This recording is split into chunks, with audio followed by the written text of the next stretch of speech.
Hello everyone. तो दोस्तों आज हम लोग सीएमए फाउंडेशन में लेके आए हैं क्या वन शॉट रिवीजन किसका सर, कोरिलेशन एनालिसिस का। बहुत टफ चैप्टर माना जाता है।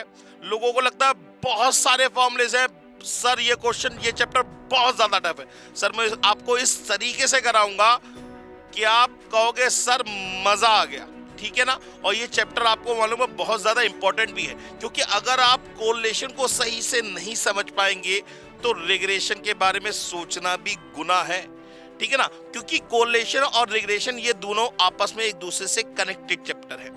ये आपके फाउंडेशन के अंदर 15 मार्क्स का पेपर माने कोरिलेशन रिग्रेशन मिला के आता है। तो मैं मान के चलता हूं कि कोरिलेशन से आपको 7 से 8 नंबर का पेपर तो मिलने वाला है। तो इसलिए इस टॉपिक को बहुत ध्यान से देखिए, और आप इस टॉपिक को जब करेंगे ना, यकीन मानिए आपको इतना इजी लगने वाला है, इतना इजी लगने वाला है जिसका जवाब नहीं है। तो प्लीज आप इस वीडियो को लास्ट तक देखिएगा, सब कुछ समझ में आएगा। आप चाहे मेरे पेड स्टूडेंट हो, उनके लिए वन शॉट रिवीजन है, चाहे आपने सेल्फ स्टडी करी हो, तो आपको बहुत सारी छोटी छोटी सी बातें जो आती हैं पेपर में, वो बड़े बड़े क्वेश्चन नहीं आने, बिल्कुल नहीं आने सर।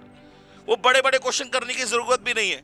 इसके बाद आपने किसी और टीचर से पढ़ाई करी है तब भी कोई टेंशन नहीं, ठीक है ना, सब कुछ समझ में आएगा। तो आइए शुरू करते हैं अपना topic correlation analysis. Correlation analysis, correlation analysis का मतलब क्या है सर? कोरिलेशन एनालिसिस जो होता है, को का मतलब होता है बेटा between any two, between any two. आप कहेंगे सर ये मतलब, सर आपने वर्ड सुना होगा कोएड। हाँ, कोएड सुना है सर।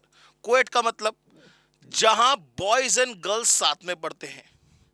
माने को का मतलब हमेशा किन्हीं दो चीजों के बीच में, जैसे हम कहते हैं ना कोऑर्डिनेट कर लेना, माने आप दोनों एक दूसरे के सहयोग से काम कर लेना यार। तो बिटवीन एनी टू की बात कहीं आएगी तो वहां वर्ड यूज होगा को।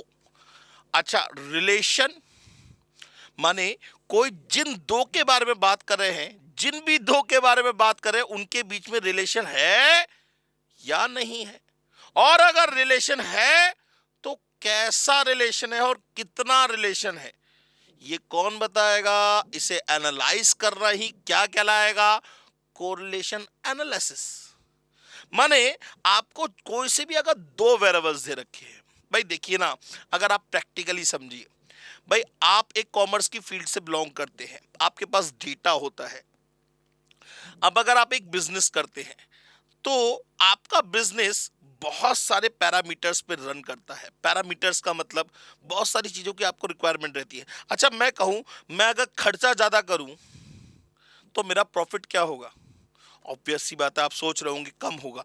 ऐसा नहीं है। खर्चा किस सेंस में कह रहा हूं, पहले आपने मुझसे ये नहीं पूछा। भाई मैं अगर कहूं कि मैं जितना ज्यादा एडवर्टाइजमेंट करूंगा उतनी ज्यादा मेरी सेल्स होगी, जितनी ज्यादा सेल होगी मेरा रेवेन्यू उतना ज्यादा जनरेट होगा, जितना बड़ा रेवेन्यू जनरेट करूंगा उतना ज्यादा प्रॉफिट कमाने के चांसेस बढ़ जाएंगे। मतलब ये देखिए, सब आपस में एक दूसरे से इंटरलिंक है, माने आपस में एक दूसरे से रिलेटेड है। तो ऐसे ही कोई डेटा अगर आपको दे रखा है एक्स और वाई या किसी भी वेरिएबल की फॉर्म में, डेटा, मैंने क्या वर्ड यूज किया? डेटा। तो डेटा तो हमारे पास होना चाहिए। जो भी वेरिएबल्स दे रखे हैं उनका अगर डेटा दे रखा है कि किसी एक वेरिएबल पे दूसरे वेरिएबल में क्या होता है, इंक्रीमेंट होता है या डिक्रीमेंट होता है, कोई एक वेरिएबल अगर बदलेगा तो दूसरे वेरिएबल में क्या चेंजेस आएंगे, माने किसी एक वेरिएबल के मूवमेंट पे दूसरे वेरिएबल में क्या मूवमेंट हो रहा है, ये कौन बताएगा? Correlation analysis. और अगर कोरिलेशन एनालिसिस पता लग गया कि ये दोनों वेरिएबल्स आपस में रिलेटेड हैं, तो सर आप खुद सोच के देखिए, बिजनेस करने में बहुत सारी चीजों का हमें पता लग जाएगा कि हमें ये काम करना चाहिए और ये काम नहीं करना चाहिए। तो ये प्रैक्टिकली वर्जन है, इसके लिए आपको कोई फॉर्मूला याद करने की जरूरत नहीं है। एक प्रैक्टिकल बात है कि भाई कोई दो वेरिएबल्स आपस में रिलेटेड है या नहीं है, और रिलेटेड है तो कैसे रिलेटेड है, कितना रिलेटेड है, ये सब के सब क्वेश्चन का आंसर कौन बताएगा, कोरिलेशन एनालिसिस बताएगा। तो चलिए आगे बढ़ते हैं। तो बेटा सबसे पहले कोरिलेशन को पढ़ने के लिए हमें दो वेरिएबल्स की स्टडी करना आना चाहिए। भाई अगर दो वेरिएबल्स की स्टडी हम नहीं कर पाएंगे तो हम कोरिलेशन की तो बात ही नहीं कर सकते ना। तो अब सबसे पहले हम बात कर रहे हैं let us discuss the bivariate data कैसे होगा। सबसे पहले डेटा या तो आपको इस सीरीज की फॉर्म में हो सकता है जिसे हम बोलते हैं बेटा इंडिविजुअल सीरीज। इंडिविजुअल सीरीज का मतलब यहां पे आपको एक एक्स का डेटा दे रखा होगा और एक वाई का डेटा दे रखा होगा। माने यहां पे इसका मतलब ये हुआ कि जब x की वैल्यू 3 होती है तो y की वैल्यू 8 होती है, जब x की वैल्यू 5 है तो y की वैल्यू 3 है, जब x की वैल्यू 8 है तो y की वैल्यू 7 है। इस तरीके से ये डेटा गिवन है और ये कहता है इसको एनालाइज करके आप बताइए कि x और y के बीच में रिलेशन है या नहीं है। बात समझ में आ गई दोस्तों। तो यहां तक तो हमने, अभी हम कैसे रिलेशन निकालेंगे वो बात की बात है। अभी तो हम सिर्फ दो वेरिएबल्स किस तरीके से दे रखे होंगे हम इसकी बात कर रहे हैं। अब दूसरा डेटा एक तरीके से और दे रखा होता है जिसे हम बोलते हैं बेटा बाइवेरिएट फ्रीक्वेंसी डिस्ट्रीब्यूशन। माने बाइवेरिएट का मतलब हो गया दो वेरिएबल्स, फ्रीक्वेंसी डिस्ट्रीब्यूशन माने दो वेरिएबल्स के बीच में हम क्या करेंगे, फ्रीक्वेंसी को डिस्ट्रीब्यूट करेंगे। माने डेटा आपको कुछ इस तरीके से भी हो सकता हो गिवन हो, बस ये नॉलेज के पर्पज से है, आगे इसका यूज नहीं है, इसके ऊपर क्वेश्चन नहीं आता, लेकिन आपको इसके बारे में पता होना चाहिए। अब इसमें क्या होता है बेटा, बहुत ध्यान समझिएगा। इसमें हम जो करते हैं हमेशा x को वर्टिकली लेते हैं, ये x वर्टिकली लिया और y को हमेशा हॉरिजॉन्टली लिया जाता है, ये y को हॉरिजॉन्टली लिया। और ये जो ऊपर ये जो नंबर लिखे ना, ये मैं इसी के लिए मैंने ये क्या करा, बाइवेरिएट फ्रीक्वेंसी डिस्ट्रीब्यूशन तैयार करने के लिए आपके सामने प्रेजेंट किया है। अब बहुत ध्यान से समझिएगा, यहां पे मैंने x के कितने क्लासिफिकेशन किए हैं, 5 क्लासिफिकेशन किए। आपको पेपर में गिवन होगा, अगर बाई चांस ये पेपर सब्जेक्टिव होता तो वहां पे आपको पेपर में गिवन होता कि x के कितने क्लासिफिकेशन करने हैं और y के कितने क्लासिफिकेशन करने हैं। माने x के क्लासिफिकेशन करे हैं 5 और y के क्लासिफिकेशन करे हैं 4। और मैंने कहा कि अब ये जो छोटे छोटे बॉक्सेस बने हैं ना, इनको हमें भरना है। भरने का मतलब सबसे पहले ये डेटा गिवन है, ध्यान से देखिए, इस तरीके से बहुत सारे 60 ऑब्जर्वेशंस के आसपास गिवन है। कितने ऑब्जर्वेशन गिवन है, 60 ओवर, ये फर्स्ट ऑब्जर्वेशन, ये सेकंड, ये थर्ड, ये फोर्थ, ये इस टाइप से 60-70 ऑब्जर्वेशन आपके पास है। अब उसके लिए इंडिविजुअल सीरीज बनाना पॉसिबल नहीं है आपके लिए, तो हम क्या करते हैं, इन ऑब्जर्वेशंस को इन सेल्स के अंदर प्लॉट करते हैं। कैसे भाई, x की वैल्यू 1,3 दे रखा, माने x की वैल्यू 1, y की वैल्यू 3। तो पहले तो ये चेक करेंगे ये वाला ऑब्जर्वेशन किस बॉक्स में जाएगा। इन बॉक्सेस को नाम दिया जाता है बेटा सेल। क्या नाम दिया जाता है, सेल। माने x की वैल्यू 1 और y की वैल्यू 3, x की वैल्यू 1 तो यहां लाई करेगी और y की वैल्यू 3 यहां लाई करेगी। तो ये दोनों एक दूसरे को कहां इंटरसेक्ट करेंगे, ये दोनों एक दूसरे को यहां इंटरसेक्ट करेंगे। माने ये 1,3 ऑब्जर्वेशन इस वाली सेल में जाएगा। बात समझ में आ गई। ऐसे ही 10,5, x की वैल्यू 10, x की वैल्यू 10 यहां लाई करेगी भाई। 5,10, 5 से 10 में नहीं, 10 से 15 में, क्योंकि लोअर इंक्लूड होता है, अपर एक्सक्लूड होता है, ठीक है ना। तो x की वैल्यू 10 यहां लाई करेगी। अच्छा 10,5 था, x की वैल्यू 10 और y की वैल्यू 5, y की वैल्यू 5 यहां लाई करेगी। माने ये दोनों ऑब्जर्वेशन, ये दो टोटल ऑब्जर्वेशन कहां लाई करेगा, इस वाली सेल में लाई करेगा। टेली मार्किंग कर दी हमने। ऐसे ही 4,2, 4,2 माने x की वैल्यू 4 और y की वैल्यू 2। x की वैल्यू 4 का मतलब ये हो गया और y की वैल्यू 2 का मतलब क्या हो गया, ये हो गया। माने ये ऑब्जर्वेशन भी इसी सेल में लाई करेगा। तो मैंने दूसरा एक टेली मार्किंग कर दी, माने यहां पे कुल मिला के 2 ऑब्जर्वेशन हो गए। इस तरीके से इन सभी ऑब्जर्वेशन को यहां पे हम प्लॉट कर देंगे तो हमारी क्या होगी, एक बाइवेरिएट फ्रीक्वेंसी डिस्ट्रीब्यूशन तैयार हो जाएगा। तो आइए इसको बाइवेरिएट फ्रीक्वेंसी डिस्ट्रीब्यूशन को तैयार करते हैं। मान लेते हैं, अपने मन से मान लेते हैं, मान लीजिए यहां पे 5, यहां 6, यहां 8, यहां 9, यहां 10, यहां 4, यहां 3, यहां 2 और यहां 7, यहां 6, यहां 5, यहां 8 और यहां 2, यहां 7, यहां 11, यहां 10, यहां 4 और यहां डैश। अब जरा ध्यान से देख रहे होंगे आप, तो यहां पे कुछ सेल्स ऐसी हैं जो बिल्कुल खाली है। ये वाली सेल बिल्कुल खाली है, ये वाली सेल क्या है, बिल्कुल खाली है, एम्प्टी पड़ी हुई है, माने इसके अंदर कोई भी ऑब्जर्वेशन नहीं आया होगा, इसके अंदर कोई भी ऑब्जर्वेशन नहीं आया होगा। तो इस सेल को नाम दिया जाएगा बेटा एम्प्टी सेल या नल सेल। इस सेल को क्या नाम देंगे हम, एम्प्टी सेल या नल सेल नाम देंगे। बात समझ में आ गई या नहीं आई? इस सेल को क्या नाम देंगे हम, एम्प्टी सेल या नल सेल नाम देंगे। लिख देते हैं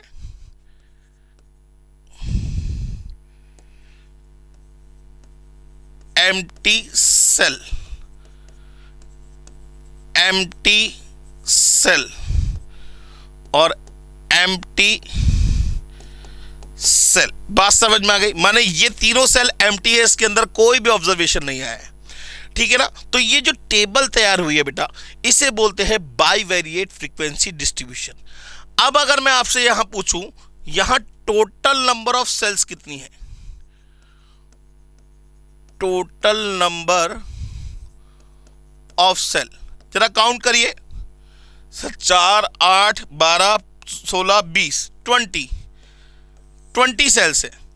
अच्छा, क्या ये हमेशा 20 रहेंगी? नहीं सर, ये डिपेंड करता है कि x के कितने क्लासिफिकेशन है और y के कितने क्लासिफिकेशन है। भाई यहां पे x के क्लासिफिकेशन है 5, y के क्लासिफिकेशन है 4, तो टोटल नंबर ऑफ सेल्स हो गई 5 × 4 20।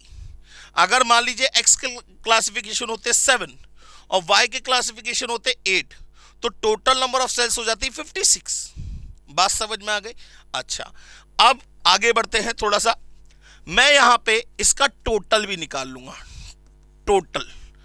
टोटल फ्रीक्वेंसी ऑफ x, क्योंकि x वर्टिकली है, तो यहां पे इन सब का सम जो होगा ये फ्रीक्वेंसी ऑफ x निकल के आएगा।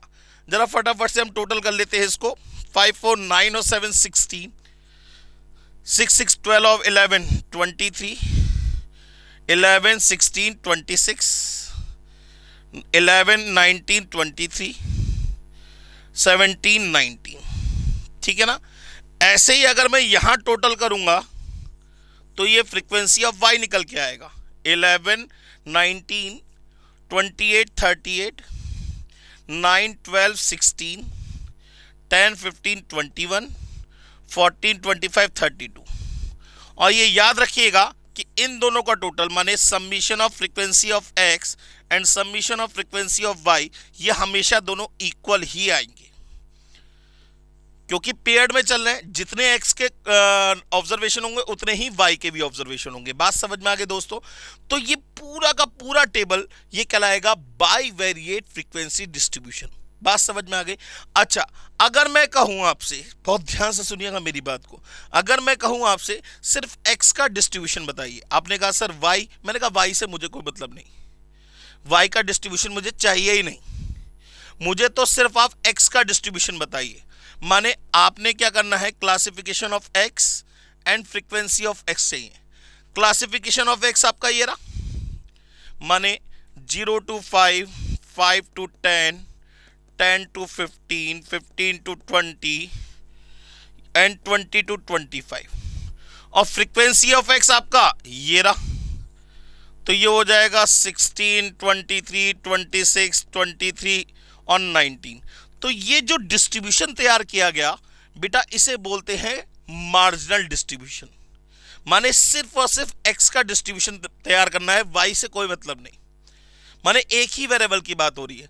तो मार्जिनल डिस्ट्रीब्यूशन कितने पॉसिबल होंगे? 2 मार्जिनल डिस्ट्रीब्यूशन पॉसिबल होंगे, एक x का और एक y का, एक x का और एक y का। अच्छा, मैंने कहा x का क्लासिफिकेशन तैयार करिए, x का डिस्ट्रीब्यूशन तैयार करिए जिसमें y की वैल्यू 2 to 4 के बीच में हो।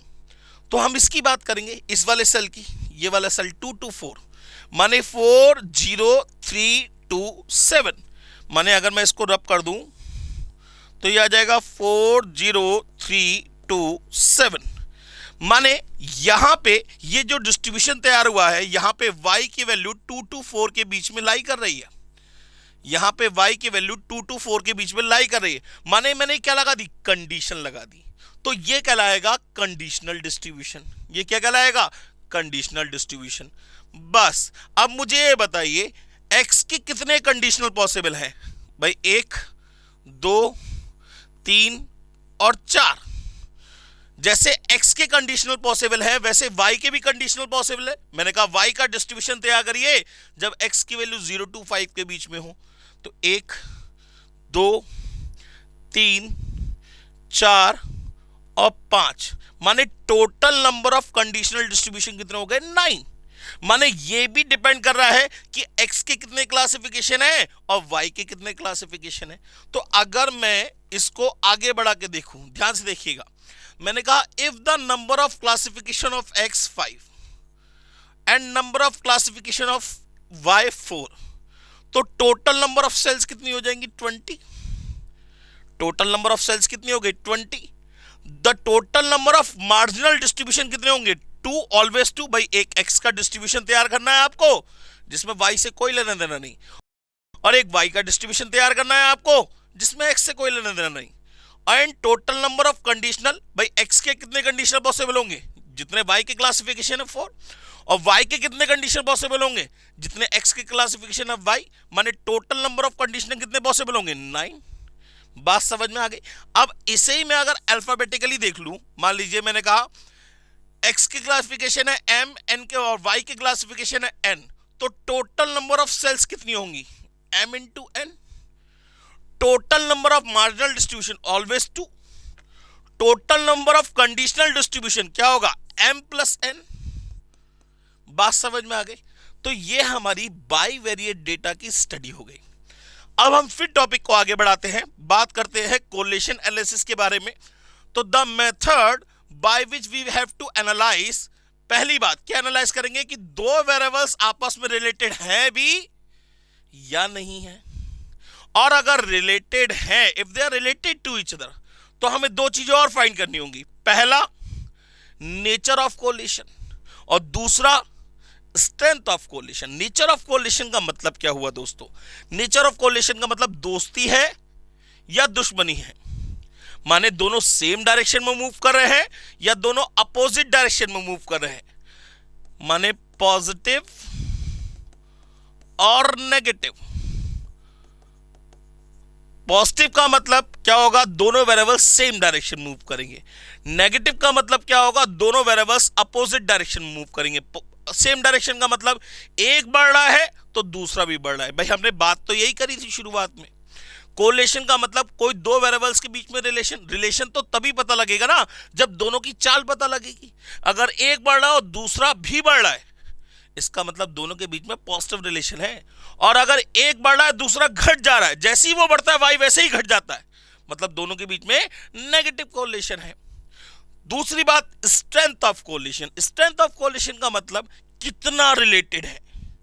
स्ट्रेंथ ऑफ कोरिलेशन का मतलब कितना रिलेटेड है। रिलेशन है तो पॉजिटिव हो चाहे नेगेटिव हो, लेकिन कितना है, माने एक के बढ़ने पे दूसरा कितना बढ़ेगा या घटेगा। माने स्ट्रेंथ ऑफ कोरिलेशन का मतलब यहां हम बात कर रहे हैं मैग्नीट्यूड की, बात कर रहे हैं हम मैग्नीट्यूड की, स्ट्रेंथ की, एक्सटेंट की, कि कितना रिलेशन है, आइदर पॉजिटिव और नेगेटिव। बात समझ में आ गई। अच्छा, ये जो भी कोरिलेशन जज किया जाएगा वो on behalf of past records ही किया जाएगा हमेशा। जब तक आपके पास रिकॉर्ड नहीं होगा तब तक आप you can't say that these variables are related to each other or not. बात समझ में आ गई। नेक्स्ट बात, टाइप्स ऑफ कोरिलेशन की बात करें तो कोरिलेशन का पहला टाइप पॉजिटिव रिलेशन और नेगेटिव रिलेशन। पॉजिटिव कोरिलेशन में क्या होगा, both variables are moving in same direction.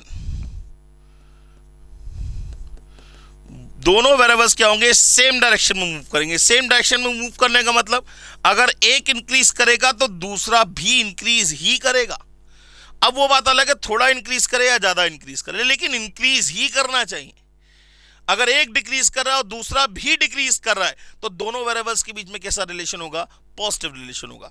लेकिन अगर दोनों वेरिएबल्स, बोथ वेरिएबल्स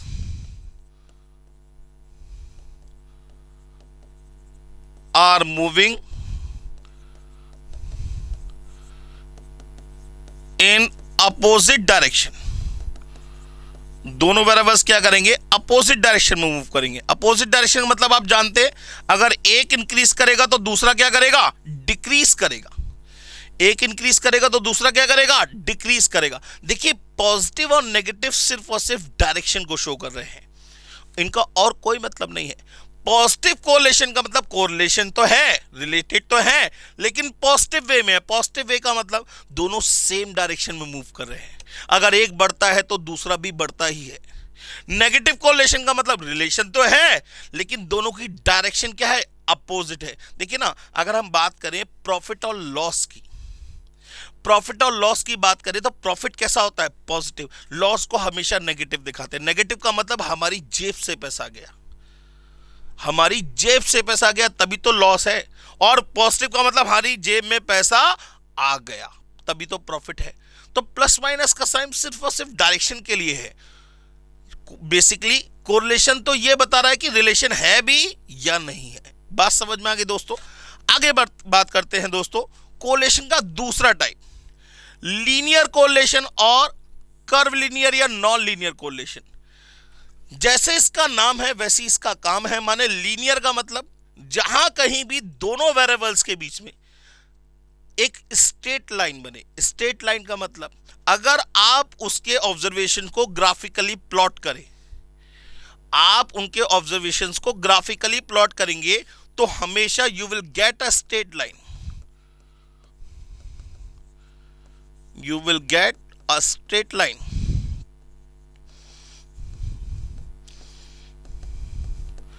तो आपको हमेशा क्या मिलेगी, एक स्ट्रेट लाइन मिलेगी। और अगर आपको कोई स्ट्रेट लाइन ना मिले, आड़ा तेरा तिरछा कुछ भी मिले, कर्व मिले, that is known to be a curve linear relationship. You will get a curve, आपको क्या मिलेगा, एक कर्व मिलेगा। अगर आप जो भी डेटा गिवन है उसे आप ग्राफिकली माने एक ग्राफ पे प्लॉट करते हैं तो आपको अगर एक कर्व मिल रहा है, इसका मतलब दोनों वेरिएबल्स के बीच में एक कर्व लीनियर रिलेशनशिप है। और अगर एक स्ट्रेट लाइन मिल रही है, इसका मतलब दोनों वेरिएबल्स के बीच में लीनियर रिलेशनशिप है। हमारे कोर्स में सिर्फ लीनियर रिलेशनशिप है, कर्व लीनियर रिलेशनशिप नहीं है। बात समझ में आ गई। नेक्स्ट कोरिलेशन का थर्ड टाइप, सिंपल कोरिलेशन और एक है मल्टीपल कोरिलेशन। सिंपल कोरिलेशन का मतलब सिर्फ आपको इसमें दो ही वेरिएबल्स गिवन होंगे, वेरिएबल 1 और वेरिएबल 2, माने इनके बीच के रिलेशन की बात कर रहा है। That is note to be a simple correlation. Multiple correlation माने जहां पे आपको हो सकता हो एक की जगह, दो की जगह तीन वेरिएबल हो। अब तीन वेरिएबल्स के बीच में एक साथ रिलेशन निकालना पॉसिबल नहीं है, कभी पॉसिबल नहीं है भाई। तीन जने एक साथ बात नहीं कर सकते, हमेशा दो ही जने बात कर सकते हैं। जब तीसरा बात करता है तो उससे क्या कहते हैं, भाई चुप हो जाओ, पहले हम बात कर ले फिर आप बोलना।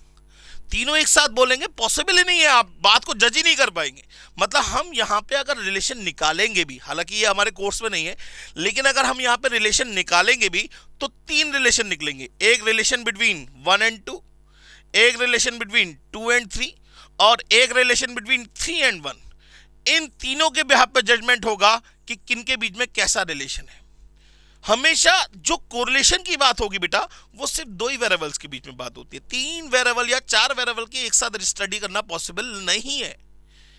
बात समझ में आ गई। तो हमारे कोर्स में मल्टीपल कोरिलेशन नहीं है, हम सिंपल कोरिलेशन की बात कर रहे हैं। आगे बढ़ते हैं सर। अब एक बहुत इंपॉर्टेंट बात सर, सुपीरियस कोरिलेशन। सुपीरियस या इसे बोलते हैं दोस्तों नॉनसेंस कोरिलेशन। क्या बोलते हैं, नॉनसेंस। नॉनसेंस का मतलब कोई सेंस नहीं है, वो वाला नॉनसेंस नहीं जो आप अपने लिए सोच रहे हैं। ना ना ना ना ना ना ना, आपके वाला नॉनसेंस नहीं, एक जिसमें सेंस नहीं है। सेंस ना होने का मतलब भाई दो वेरिएबल्स आपस में रिलेटेड तो हैं, लेकिन किसी थर्ड वेरिएबल की वजह से। जैसे मैं और आप मेरी इस समय वीडियो देख रहे हैं बहुत ध्यान से। क्यों आप मुझे सुन रहे हैं, क्यों, इस चैप्टर की वजह से या आपके कोर्स की वजह से। नहीं तो आप मुझे सुनते, क्यों सुनते यार, इतना पढ़ने के लिए इतना सब कुछ है। भैया नहीं पढ़ेंगे, हमें नहीं पढ़ना, इतना सब कुछ वैसे ही है हमारे कोर्स में। बात समझ में आ गई? इसका मतलब हम और आप आपस में रिलेटेड है किसी थर्ड वेरिएबल की वजह से, आपके कोर्स की वजह से। जब कोर्स खत्म, सर से मतलब खत्म। बात समझ में आ गई? मतलब हम और आप रिलेटेड तब तक है जब तक ये कोर्स है। जैसे ही कोर्स खत्म, हमारे आपका बीच का रिलेशन खत्म। तो मैं से कहता है कि साहब इस कंडीशन में ये दोनों वेरिएबल्स अनकोरिलेटेड है, कायदे में कोई रिलेशन नहीं है, ये तो मतलब का रिलेशन है। और इस टाइप के रिलेशन को हम बोलते हैं बेटा नॉनसेंस या सुपीरियर कोरिलेशन। जरा ध्यान से देखिए, लिखा हुआ है two variables are related to each other due to the existence of third variable. माने किसी थर्ड वेरिएबल के एग्जिस्टेंस की वजह से दो वेरिएबल्स आपस में रिलेटेड है। माने आपने मान लीजिए एक राम दोस्त है, राम और श्याम की दोस्ती थी, बीच में आ गया रवि। राम की दोस्ती श्याम से हुई, किसकी वजह से? इस रवि की वजह से। मान लीजिए ये दोनों आपस में कोरिलेटेड हो गए इसकी वजह से, इस थर्ड वेरिएबल की वजह से। अदरवाइज दोनों के बीच में कोई कैजुअल रिलेशनशिप नहीं था। तो ये कहता है इस टाइप के रिलेशन को हम बोलते हैं सुपीरियस या नॉनसेंस कोरिलेशन। और मैथमेटिक्स ये कहता है कि both variables are uncorrelated to each other. बात समझ में आ गई दोस्तों? अब आगे बढ़ते हैं सर। वो कहता है method to calculate correlation. Correlation को पता करने के तरीके, पहला तरीका स्कैटर डायग्राम। स्कैटर डायग्राम क्या कहता है? स्कैटर डायग्राम जैसे इसका नाम वैसे इसका काम। माने scatter diagram on behalf of scatterness in the diagram. Scatterness माने फैलाव। डायग्राम पे आप क्या करेंगे? इनको प्लॉट कर देंगे, जो भी आपको डेटा दे रखा है, एक्स का डेटा है, एक वाई का डेटा है, इनको आप कोऑर्डिनेट्स मान लीजिए मेरे को आपको यहां पे दे रखा है एक्स और वाई का डेटा। ये एक्स, ये वाई, 2 5 6 9 8 7 3 11 10 4 5 3 7 6 मान लीजिए डेटा के बिना। तो मैं इसको कोऑर्डिनेट मान लूंगा 2, 5 6, 9 8, 7 3, 11 10, 4 5, 3 7, 6। कोई ना कोई फिगर तो बनेगी भाई, कोई ना कोई फिगर तो बनेगी। ये कहता है फिगर कुछ इस तरीके से आए। सर ये क्या बना दिया? सर ये पॉइंट्स है जो आपने प्लॉट किए। अगर फिगर, ये कौन सा हैंड है सर? ये कौन सा हैंड है? Left hand. तो अगर figure lower left to upper right जा रही है, अगर figure lower left to upper right जा रही है इस तरीके से, ये चाहे स्ट्रेट लाइन मिले, चाहे आपको एक कर्व मिले, कोई भी फिगर जो लोअर लेफ्ट से अपर राइट की तरफ जा रही है, तो दोनों वेरिएबल्स के बीच में कैसा रिलेशन होगा? पॉजिटिव कोरिलेशन होगा। भाई क्यों होगा? जरा ध्यान से समझिए। अगर आप लोअर लेफ्ट से अपर राइट की तरफ जा रहे हैं, तो जैसे जैसे एक्स बढ़ रहा है वैसे वैसे देखिए ऊपर की डिस्टेंस भी बढ़ती जा रही है, माने वाई भी बढ़ रहा है। जैसे जैसे एक्स बढ़ रहा है वैसे वैसे वाई भी बढ़ता जा रहा है। जब वाई बढ़ता जा रहा है और एक्स भी बढ़ रहा है, माने दोनों सेम डायरेक्शन में मूव कर रहे हैं। जब दोनों सेम डायरेक्शन में मूव कर रहे हैं, तो दोनों वेरिएबल्स के बीच में कैसा रिलेशन होगा? पॉजिटिव कोरिलेशन होगा। दोनों वेरिएबल्स के बीच में कैसा रिलेशन होगा? पॉजिटिव कोरिलेशन होगा। और इस कंडीशन में ये जो आर है, आर का मतलब है कोफिशिएंट ऑफ कोरिलेशन। आर का मतलब है कोफिशिएंट ऑफ कोरिलेशन। ये आर जो होगा वो 0 to 1 के बीच में लाई करेगा। देखिए अगर हम बात करें परसेंटेज वाइज, तो परसेंटेज लाई करती है 0 to 100%। परसेंटेज जो लाई करती है वो 0 to 100%, माने 0% to 100%। अगर हम परसेंटेज हटा दें तो अपॉन 100 करेंगे, 0/100 to 100/100, माने इसको हम बोल सकते हैं 0 to 1, इसको हम बोल सकते हैं 0 to 1। अगर परसेंटेज वाइज बात ना करें तो आर की वैल्यू 0 to 1 लाई करेगी। इन किस में? पॉजिटिव में। और नेगेटिव में कहां से कहां लाई करेगी? भाई नेगेटिव में नेगेटिव सेंस में होगी। माने अगर नेगेटिव, ये तो हो गई पॉजिटिव कोरिलेशन के बिहाफ पे। अगर मैं नेगेटिव कोरिलेशन की बात करूं तो नेगेटिव कोरिलेशन में आर की वैल्यू कहां से कहां लाई करेगी? -1 to 0। ये नेगेटिव कोरिलेशन की बात हो गई। भाई कुल मिला के देखा जाए आर की वैल्यू हो तो 0 to 1 ही हो सकती है। भाई अगर पॉजिटिव साइन लगाएंगे तो पॉजिटिव कोरिलेशन और नेगेटिव साइन लगाएंगे तो नेगेटिव कोरिलेशन। बात समझ में आ गई? तो ये कहता है अगर फिगर लोअर लेफ्ट से अपर राइट की तरफ जाए, चाहे कर्व बने चाहे स्ट्रेट लाइन बने, हमेशा दोनों वेरिएबल्स के बीच में एक पॉजिटिव कोरिलेशन होगा। और इस कंडीशन में आर का मतलब कोफिशिएंट ऑफ कोरिलेशन, आर की वैल्यू 0 to 1 के बीच में लाई करेगी। और अगर आपने फिगर बनाई और बन गई एक स्ट्रेट लाइन, और स्ट्रेट लाइन भी कुछ ऐसे नहीं, इस तरीके से कि ये जो एंगल बने ये 45 डिग्री का बने, ये जो एंगल बने ये कितने का बने? 45 डिग्री का। 45 डिग्री का मतलब क्या हुआ बेटा जी, जरा ध्यान से देखो।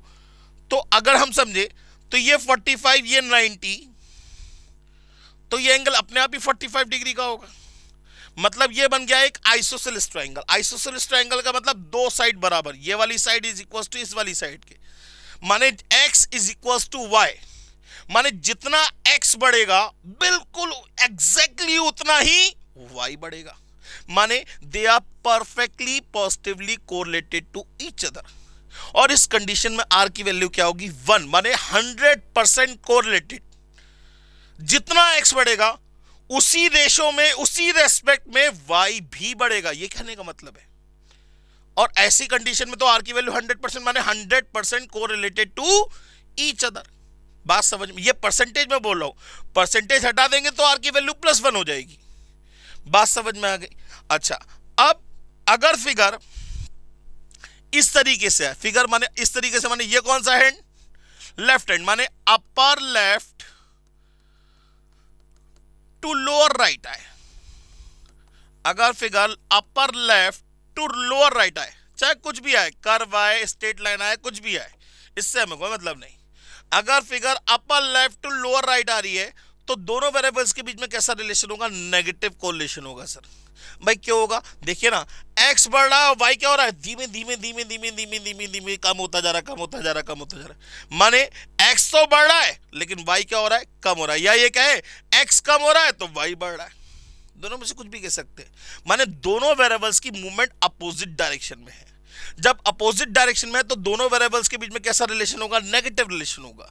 और r की वैल्यू कहां से कहां तक लाई करेगी? -1 to 0। नेगेटिव क्यों लगाया? क्योंकि नेगेटिव डायरेक्शन है। पॉजिटिव क्यों लगा रहे थे? क्योंकि पॉजिटिव माने सेम डायरेक्शन थी। नेगेटिव डायरेक्शन का मतलब अपोजिट डायरेक्शन है।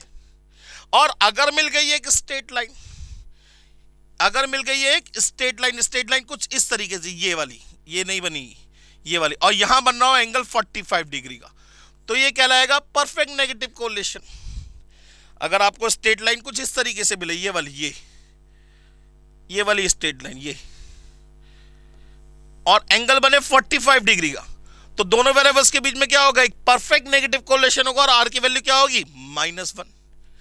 अच्छा, अब अगर इस फिगर की बात करें, ये दिख रही है फिगर, ये फिगर दिखाई दे रही है आपको? ये फिगर में क्या x और y के बीच में कोई पर्टिकुलर डायरेक्शन आपको दिखाई दे रही है? नहीं दिखाई दे रही है, बिल्कुल नहीं दिख रही है सर।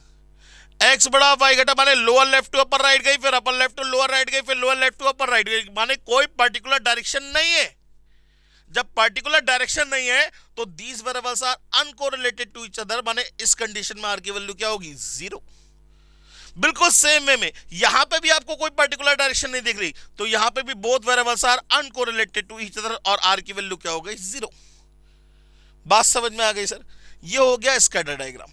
स्कैटर डायग्राम में हमने एक चीज देखी कि on behalf of scatterness in the diagram हम जज कर सकते हैं कि दोनों वेरिएबल्स आपस में रिलेटेड है या नहीं है, और रिलेटेड है तो कैसे रिलेटेड है, कितना रिलेटेड है ये नहीं बता सकते। भाई देखिए ना, आप ये बता रहे हो r की वैल्यू -1 to 0 के बीच में लाई करेगी, परफेक्ट का केस छोड़ दीजिए, r की वैल्यू -1 to 0 के बीच में लाई करेगी, लेकिन किस फिगर के लिए r की वैल्यू क्या होगी ये बताना इंपॉसिबल है। माने स्कैटर डायग्राम का ये ड्रॉबैक है कि ये r की एग्जैक्ट वैल्यू नहीं बता सकता। Scatter diagram is only applicable to define the nature of correlation, it is not applicable, या it is not capable to define the strength of correlation. That is the major drawback of this method. इसी वजह से एक दूसरा method introduce कराया गया जिसे नाम दिया गया कार्ल पियर्सन मेथड। तो पहले हम आगे बढ़ लेते हैं। लिखा हुआ है, in this method we conclude that we are not able to define the strength of correlation. हम स्ट्रेंथ ऑफ कोलिशन डिफाइन नहीं कर सकते। We are only capable to define the nature of collision. सिर्फ हम नेचर ऑफ कोलिशन बता सकते हैं कि दोनों सेम डायरेक्शन में मूव कर रहे हैं, अपोजिट डायरेक्शन मूव कर रहे हैं, या कोई पर्टिकुलर डायरेक्शन नहीं है। Scatter diagram is applicable for linear as well as curvilinear. चाहे लाइन बने चाहे कर्व बने, दोनों के लिए एप्लीकेबल है। ऐसा नहीं है कि लीनियर के लिए ही एप्लीकेबल है, कर्व के लिए भी एप्लीकेबल है, लेकिन फिगर के लिए एक पर्टिकुलर डायरेक्शन होनी चाहिए। बात समझ में आ गई। इसके बाद आगे बात करेंगे कार्ल पियर्सन मेथड की। सर कार्ल पियर्सन मेथड क्या होता है? केपीएम शॉर्ट फॉर्म, कढ़ाई पनीर मसाला। जरा देखिए यहाँ पे हंसता हुआ नूरानी चेहरा और यहाँ पे जो है दुखों को रो रहे हैं बाबू सोना। हंसता हुआ नूरानी चेहरा क्या कह रहा है? When two variables have linear relationship. जब कभी भी दो वेरिएबल्स के बीच में लीनियर रिलेशनशिप होगा, माने लाइन की बात हो रही है, कर्व की बात नहीं हो रही है। जब कभी भी दो वेरिएबल्स के बीच में अगर हम ग्राफिकली प्लॉट करते हैं और हमें क्या मिल रही है? एक स्ट्रेट लाइन मिल रही है, कर्व की बात नहीं हो रही है। Then to define the relationship between the variables the best method is KPM. माने KPM is only applicable for linear relationship.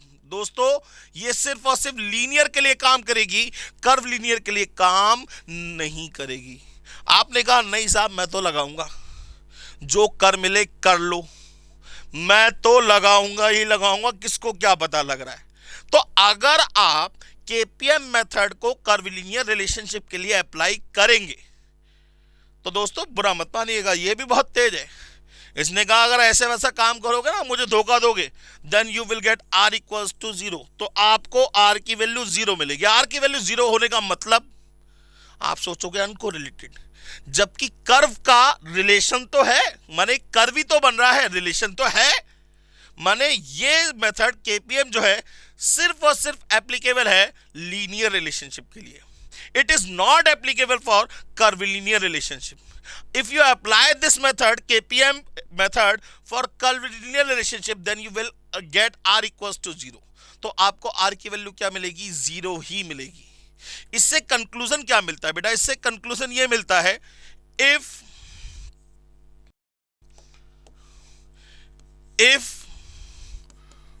two variables are uncorrelated to each other, अगर दो वेरिएबल्स अनकोरिलेटेड है, देन आर की value zero होगी, 100% बात है। But it's converse is not true. लेकिन इसका उल्टा ठीक नहीं है, लेकिन इसका उल्टा ठीक नहीं है। माने अगर आर की वैल्यू जीरो है, then you can't say that these variables are uncorrelated. हो सकता हो उनके बीच में कर्वीलिनियर रिलेशनशिप हो और आपने धोखे से या जानबूझ के केपीएम को अप्लाई कर दिया हो, ठीक है ना। तो आर की वैल्यू जीरो होने का मतलब यह नहीं है कि दोनों वेरिएबल्स अनकोरिलेटेड होंगे। You have to check by using scatter diagram. आप स्कैटर डायग्राम पे जाएंगे, पॉइंट्स को प्लॉट करेंगे और चेक करेंगे कि कोई पर्टिकुलर डायरेक्शन है या नहीं है। अगर पर्टिकुलर डायरेक्शन वाकई में नहीं है, कर्व भी नहीं बना, कोई डायरेक्शन ही नहीं मिल रही, तो आप कह देंगे हाँ ये दोनों वेरिएबल्स अनकोरिलेटेड है। लेकिन without checking scatter diagram, by using scatter diagram, you can't say that these variables are uncorrelated. बात समझ में आ गई दोस्तों? चलिए आगे बात करते हैं। केपीएम के अंदर R equals to covariance of x y upon standard deviation of x into standard deviation of y. Covariance of x y का मतलब, कोवेरियंस जैसे इसका नाम वैसे इसका काम, ठीक है ना। R इक्वल्स टू क्या होगा भाई? पहले तो डेफिनेशन की बात करें। इन केपीएम R का मतलब क्या? Coefficient of collision. R की कभी कोई यूनिट तो होगी नहीं, R की कभी कोई यूनिट नहीं होगी। जब R की कोई यूनिट नहीं होगी तो हम इसे रेशो भी बोल सकते हैं। Basically it is the ratio, R is the ratio of covariance of x y to the, भाई ये दोनों चीजें मल्टीप्लाई में है, to the product of the standard deviation of x and standard deviation of y. भाई अगर मैं R की डेफिनेशन केपीएम में कहना चाहूं तो क्या होगी? In KPM, in Karl Pearson method, R is the ratio of the covariance of xy to the product, by multiply में तो product बोलेंगे, to the product of the standard deviation of x and standard deviation of y। It has no unit. अच्छा, अब मुझे एक चीज और बताइए, आर की टोटल वैल्यू कहां से कहां तक लाई करती है सर? -1 to +1, both inclusive. माने आर की वैल्यू टोटल कहां से कहां तक लाई करेगी? -1 से +1, बोथ इंक्लूसिव। अगर आर की वैल्यू -1 है, माने these are perfectly negatively correlated to each other. +1 है, perfect positively correlated to each other. 0 है, जीरो है तो अनकोरिलेटेड नहीं बोल सकते। पहले जाके चेक करेंगे स्कैटर डायग्राम पे, क्योंकि Karl Pearson method is only applicable for linear relationship. हो सकता हो दोनों वेरिएबल्स के बीच में कर्व लीनियर रिलेशनशिप हो और हमने देखा ना हो, हमसे गलती हो गई हो। गलती हो सकती है हमसे यार, बिल्कुल हो सकती है। तो हम पहले जाएंगे स्कैटर डायग्राम पे, चेक करेंगे कि भाई दोनों के बीच में कोई ऐसा तो नहीं कि कोई पर्टिकुलर डायरेक्शन में कर्व बन रहा हो। मैं आपसे प्रैक्टिकली बात कर रहा हूं, आपको क्वेश्चन में नहीं करना है, मैं एक जनरल बात कर रहा हूं। बात समझ में आ गई? ठीक है ना, आगे बढ़ते हैं। अब मुझे एक चीज का जवाब दीजिएगा, ये सब बाद में पढ़ेंगे कि कोवेरिएंस कैसे निकाला जाता है। स्टैंडर्ड डेविएशन तो हमने पहले ही पढ़ रखा है डिस्पर्जन में। स्टैंडर्ड डेविएशन ऑफ एक्स भी पढ़ रखा है, स्टैंडर्ड डेविएशन ऑफ वाई, माने एक दूसरा वेरिएबल आ गया। कोवेरिएंस की बात मेन है।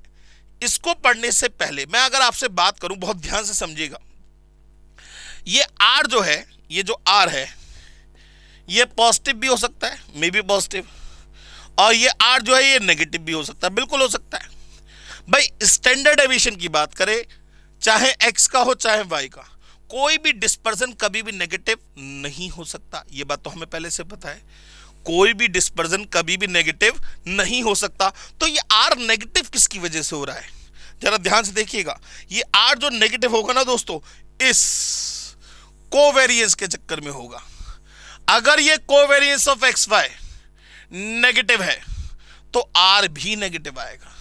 अगर ये covariance of x y positive है तो आर भी पॉजिटिव आएगा। और अगर ये कोवेरिएंस ऑफ एक्स वाई 0 है तो आर भी 0 आएगा। माने सारा खेल इस केपीएम का, इस आर का किसके ऊपर डिपेंडेंट है? कोवेरिएंस ऑफ एक्स वाई पे। अगर covariance of x y negative है, भाई ये दोनों तो कभी नेगेटिव हो ही नहीं सकते।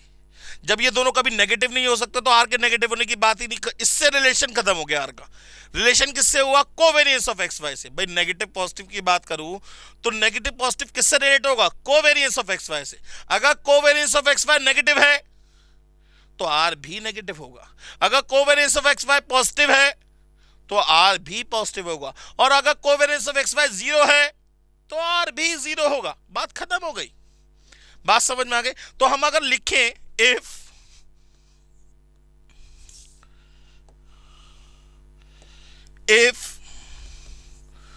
covariance of xy नेगेटिव का मतलब हम चाहे तो यहां लिख सकते हैं <0, then r will also <0. if covariance of xy greater than 0 माने positive, then r will also greater than 0.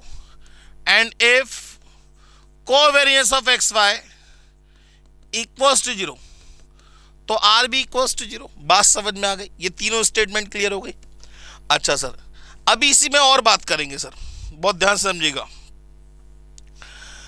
अगर बात करूं तो क्या r की वैल्यू कभी 1 से बड़ी हो सकती है? सर मतलब भाई r की मैक्सिमम वैल्यू कितनी होगी? सर +1। और r की मिनिमम वैल्यू कितनी होगी? सर -1। माने r की टोटल वैल्यू कहां से कहां तक लाई करेगी? -1 टू +1। तो मैं ये पूछ रहा हूं, क्या इस पूरे की वैल्यू कभी 1 से बड़ी आ सकती है? सर नहीं आ सकती। जब नहीं आ सकती तो मुझे बताइए, ये हो गई न्यूमरेटर क्वांटिटी, सॉरी एंटीसीडेंट, ये हो गया एंटीसीडेंट। एंटीसीडेंट याद है ना, रेशो में कहते हैं। और ये पूरा प्रोडक्ट हो गया कॉन्सिक्वेंट, ये पूरा प्रोडक्ट हो गया कॉन्सिक्वेंट। ये हो गया एंटीसीडेंट, ये हो गया कॉन्सिक्वेंट। क्या ये वैल्यू एंटीसीडेंट कॉन्सिक्वेंट में कौन सी वैल्यू बड़ी होनी चाहिए? भाई 1 से छोटा आना चाहिए। ये पूरा आंसर 1 से छोटा आना चाहिए। जब 1 से छोटा आना चाहिए, भाई जैसे अगर मैं बात करूं 5/3, ये 1 से बड़ा आएगा छोटा आएगा? सर 1 से बड़ा आएगा। अच्छा मैं कहूं 7/2, ये 1 से बड़ा आएगा छोटा आएगा? सर बड़ा आएगा।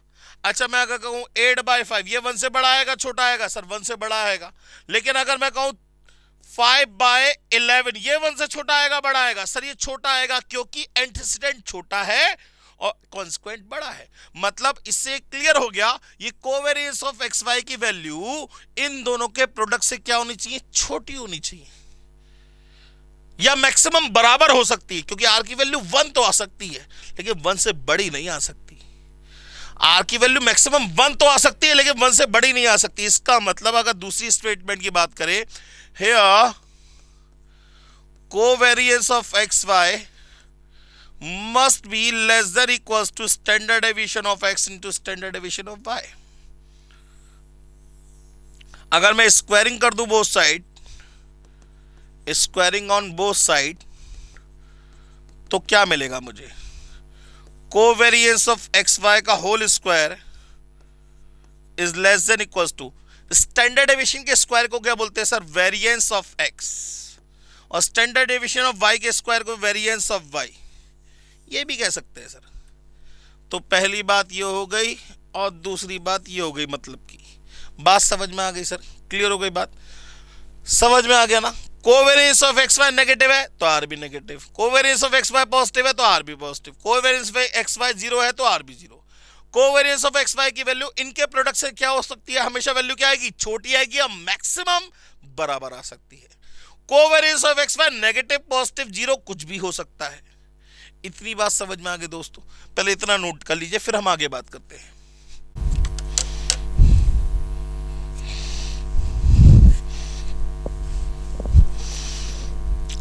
तो दोस्तों अब आगे बढ़ते हैं और अब डिस्कस करेंगे जो हमारा आर बराबर क्या था भाई, कार्ल पियर्सन मेथड में आर बराबर था covariance of x and y upon standard deviation of x into standard deviation of Y.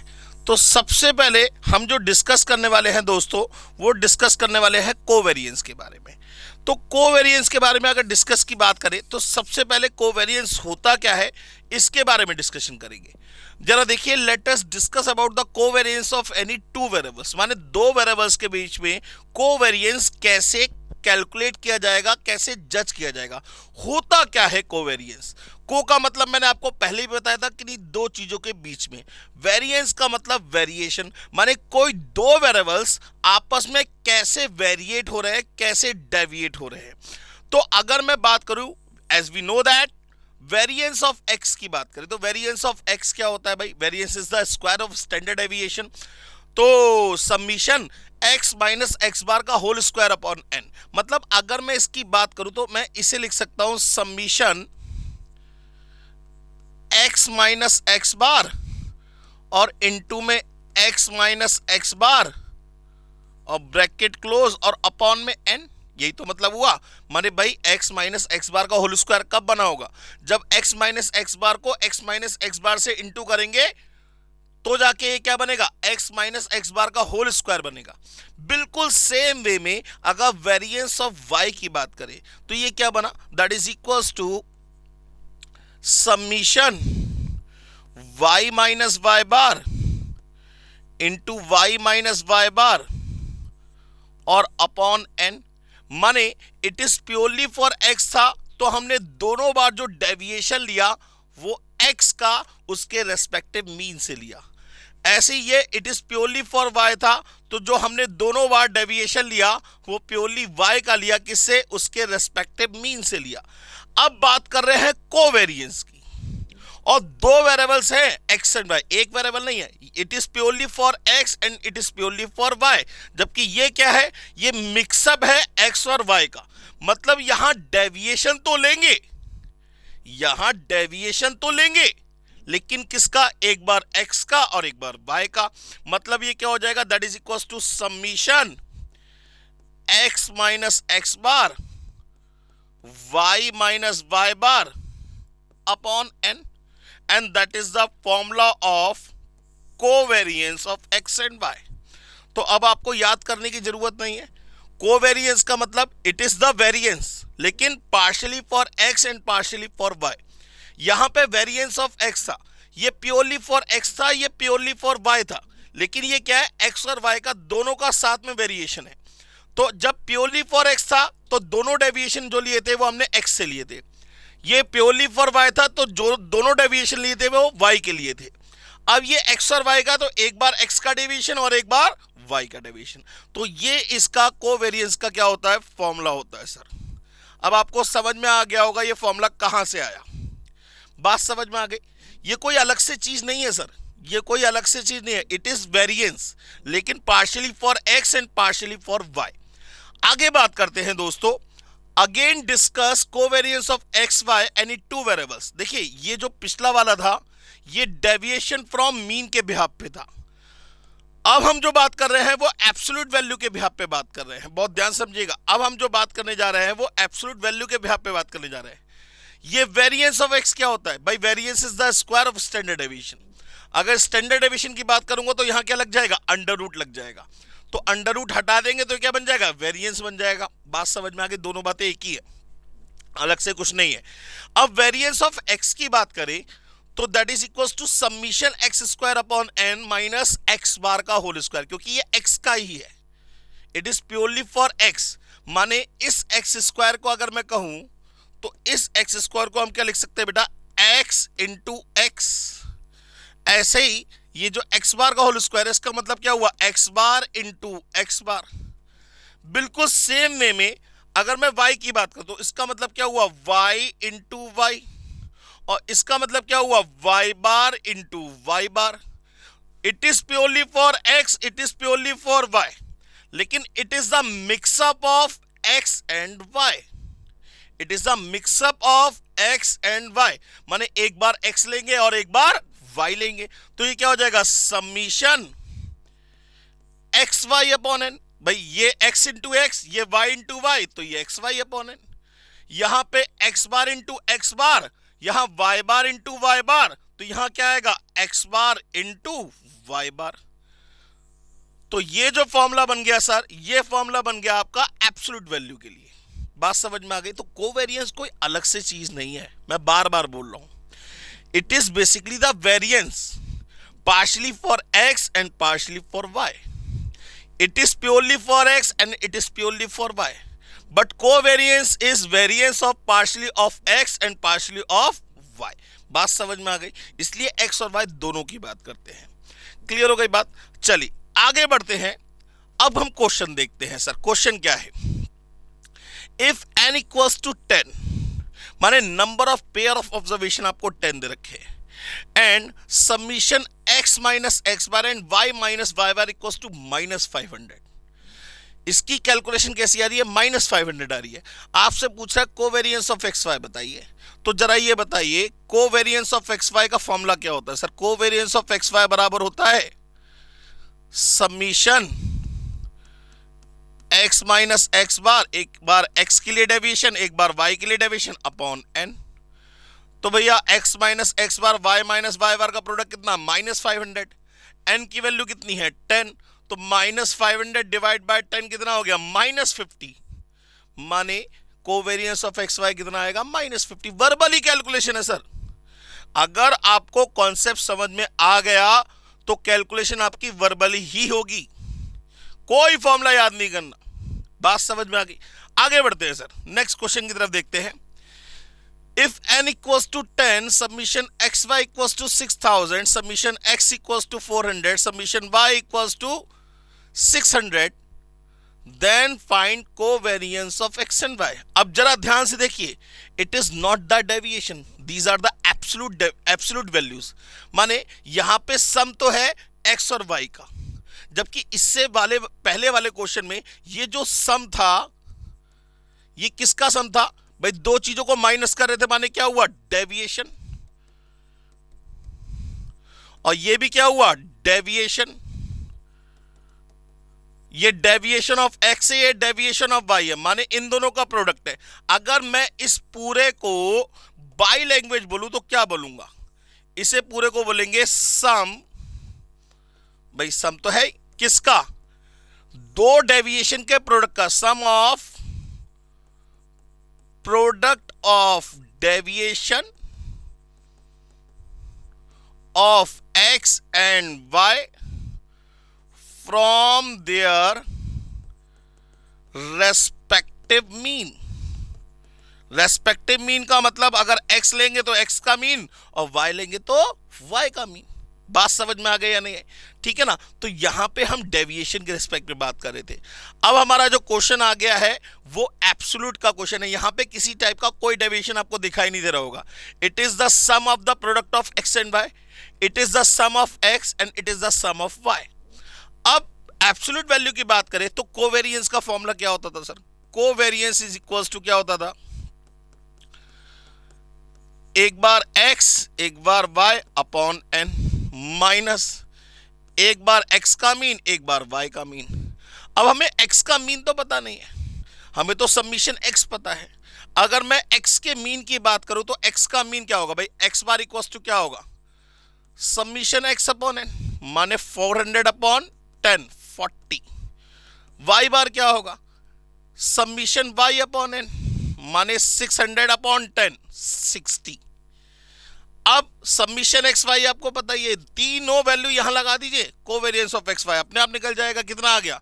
6000 divide by 10 minus 40 into 60, ये हो गया 2400 माइनस 600 माइनस 2400 माइनस का 1800। ये आ गया इसका covariance of x and y. इसका मतलब ये समझ में आया कि कोवेरियंस नेगेटिव पॉजिटिव जीरो कुछ भी आ सकता है। ये बात मैंने पहले भी बताई थी आपको। तो इसका आंसर आ गया सी। बात खत्म हो गई सर। क्वेश्चन करने का तरीका समझ में आ रहा है? आगे बढ़ते हैं सर। क्वेश्चन कह रहा है if the sum of the product of the deviation for 20 pair of observation from their respective mean. जरा ध्यान से देखिए क्या लिखा है। सम माने summation of product of deviation from their respective mean, माने ये दे रखा है आपको x minus x bar y minus Y bar, ये कितना दे रखा है? 200। कितने पेयर ऑफ ऑब्जर्वेशन के लिए? 20 के लिए। Then find covariance of x and y। Covariance of x and y पूछ रहा है सर, दोनों वेरिएबल्स का। क्या होगा भाई? सीधे सीधे फॉर्मूला क्या होता है? Summation x minus x bar y minus Y bar upon n, माने 200 divide by 20 that is equals to 10। Answer c. बात खत्म। क्वेश्चन करने का तरीका समझ में आ रहा है सर? अगर आपका बेसिक क्लियर है, अगर आपका कॉन्सेप्ट क्लियर है, तो आपको कुछ भी चीज याद करने की जरूरत ही नहीं है सर। ठीक है ना? बिल्कुल कॉन्सेप्ट। आप चाहे मेरे पेड स्टूडेंट हो, चाहे आपने सेल्फ स्टडी करी हो, चाहे आप किसी भी फैकल्टी से पढ़े हो, आपका मेन जो कॉन्सेप्ट है वो क्लियर होना चाहिए। बात समझ में आ गई ना दोस्तों? चलिए आगे बढ़ते हैं, नेक्स्ट क्वेश्चन की बात करते हैं। नेक्स्ट बात है sir, now we have to discuss about the formulas of KPM. अब चलिए केपीएम के फॉर्मुलेज की बात करें। तो पहली बात, कोवेरियंस ऑफ एक्स वाई का ये फॉर्मूला है summation x minus x bar y minus Y bar upon n। ऐसे ही स्टैंडर्ड डेविएशन ऑफ x के लिए क्या हो जाएगा? स्टैंडर्ड डेविएशन है तो अंडर रूट लगेगा, दोनों में लगेगा सर। वेरिएंस में अंडर रूट नहीं लगता, क्योंकि variance is the square of standard deviation. बात समझ में आ गई ना? अब अगर ये तीनों वैल्यू केपीएम में लगा दे, भाई केपीएम में r इक्वल्स टू होता क्या है? केपीएम में r इक्वल्स टू होता है covariance of x y upon standard deviation of x into standard deviation of y। यही तो होता है केपीएम में r इक्वल्स टू। अब ये तीनों वैल्यूज अगर मैं इसमें लगा दूं, इसमें पुट कर दूं तीनों वैल्यूज, तो क्या मिलेगा मुझे? जरा देखिएगा क्या मिलेगा सर। मिलेगा r इज इक्वल्स टू भाई summation x minus x bar y minus Y bar upon n, upon में अंडर रूट ऑफ, क्योंकि स्टैंडर्ड डेविएशन ऑफ x से, ध्यान से देखिए, under root of summation x minus x bar का whole square upon n, ठीक है ना, इनटू अंडर रूट में summation y minus Y bar का होल स्क्वायर अपॉन n। अब जरा देखिए, अपॉन अंडर रूट में n, अपॉन अंडर रूट में n क्या हो जाएगा? n square. और एन स्क्वायर जब अंडर रूट के बाहर निकल के आएगा तो एन रह जाएगा, एन से एन कैंसिल, माने कुल मिला के ये आपका क्या बन गया, फॉर्मूला बन गया सर, कार्ल पियर्सन मेथड का फॉर्मूला बन गया सर, किसका, डेविएशन फ्रॉम मीन का, डेविएशन फ्रॉम मीन का। अब अगर मैं कहूं, जरा ध्यान से देखिएगा, यहां पे हियर अगर मैं x माइनस एक्स बार को dx मान लूं, माने x minus x bar is the deviation of x from the respective mean of x, और y माइनस वाई बार को dy मान लूं, तो ये फॉर्मूला लिखने में मुझे इजी हो जाएगा। आप नहीं लिखिए, नहीं लिखना मत लिखिए, आप इसी वे में, अगर आपको समझ में आ रहा है तो इसी वे में रखिए, मैं तो इजी के पर्पज से कह रहा हूं। तो उस कंडीशन में r इक्वल्स टू क्या हो जाएगा आपका, summation dx into d y upon under root of summation dx square क्योंकि होल स्क्वायर है, into summation d y square क्योंकि होल स्क्वायर है। ये आपका फॉर्मूला बन गया, ये डेविएशन फ्रॉम मीन का फॉर्मूला बन गया। बात समझ में आ गई या नहीं आई? बिल्कुल सेम वे में आगे बढ़े, again discuss the formula of KPN, किसके रेस्पेक्ट में, एक्चुअल वैल्यूज के रेस्पेक्ट में। तो फिर आर बराबर क्या होता है सर, आर बराबर होता है covariance of x y upon standard deviation of x into standard deviation of y. आप ये तीनों वैल्यू फिर दोबारा सब्स्टिट्यूट कर दीजिए, यहां पे सब्स्टिट्यूट करेंगे तो आर की वैल्यू क्या मिलेगी, कुल मिला के आर का फॉर्मूला जो आएगा n summation x y minus summation x summation y upon under root of, क्योंकि स्टैंडर्ड डेविएशन ऑफ एक्स है, बिल्कुल एक्स है, प्योरली फॉर एक्स है, तो वाई की जगह क्या आएगा, एक्स आएगा, n summation x square minus summation x का whole square into under root of n summation y square minus summation y का होल स्क्वायर। तो ये जो फॉर्मूला बन गया ये आपका एक्चुअल वैल्यूज के लिए फॉर्मूला बन गया, ये आपका किसके लिए फॉर्मूला बन गया, एक्चुअल वैल्यूज के लिए। माने कुल मिला के केपीएम में तीन फॉर्मूले पॉसिबल है। एक तो बेसिक फॉर्मूला, मेन सब कुछ यही है, इसी से ये भी ड्राइव हुआ है, ये वाला भी इसी से ही ड्राइव हुआ है। तो मेन फॉर्मूला आपका कौन सा है, ये basic formula, r equals to covariance of x y upon standard deviation of x into standard deviation of y। Actually में क्या हो रहा है, ये क्या कर रहा है, दोनों का एक तो साथ में डेविएशन निकाल रहा है और दोनों का सेपरेट डेविएशन निकाल रहा है, उनको डिवाइड कर रहा है। उसके बिहाफ पे क्या हो रहा है, बॉन्डिंग चेक कर रहा है कि कितनी बॉन्डिंग में है। केपीएम क्या कर रहा है, कार्ल पियर्सन ने क्या करा, दोनों का एक तो साथ में डेविएशन निकाला और दोनों का सेपरेट में डेविएशन निकाला और दोनों का कंपैरिजन कर लिया कि दोनों किस हिसाब से मूवमेंट कर रहे हैं, इसलिए इसे product movement coefficient of correlation भी बोला जाता है। बात समझ में आ गई दोस्तों, आगे बढ़ते हैं। अब जरा देखिए, ये फॉर्मूला मैंने ड्राइव कर रखा है यहां पे।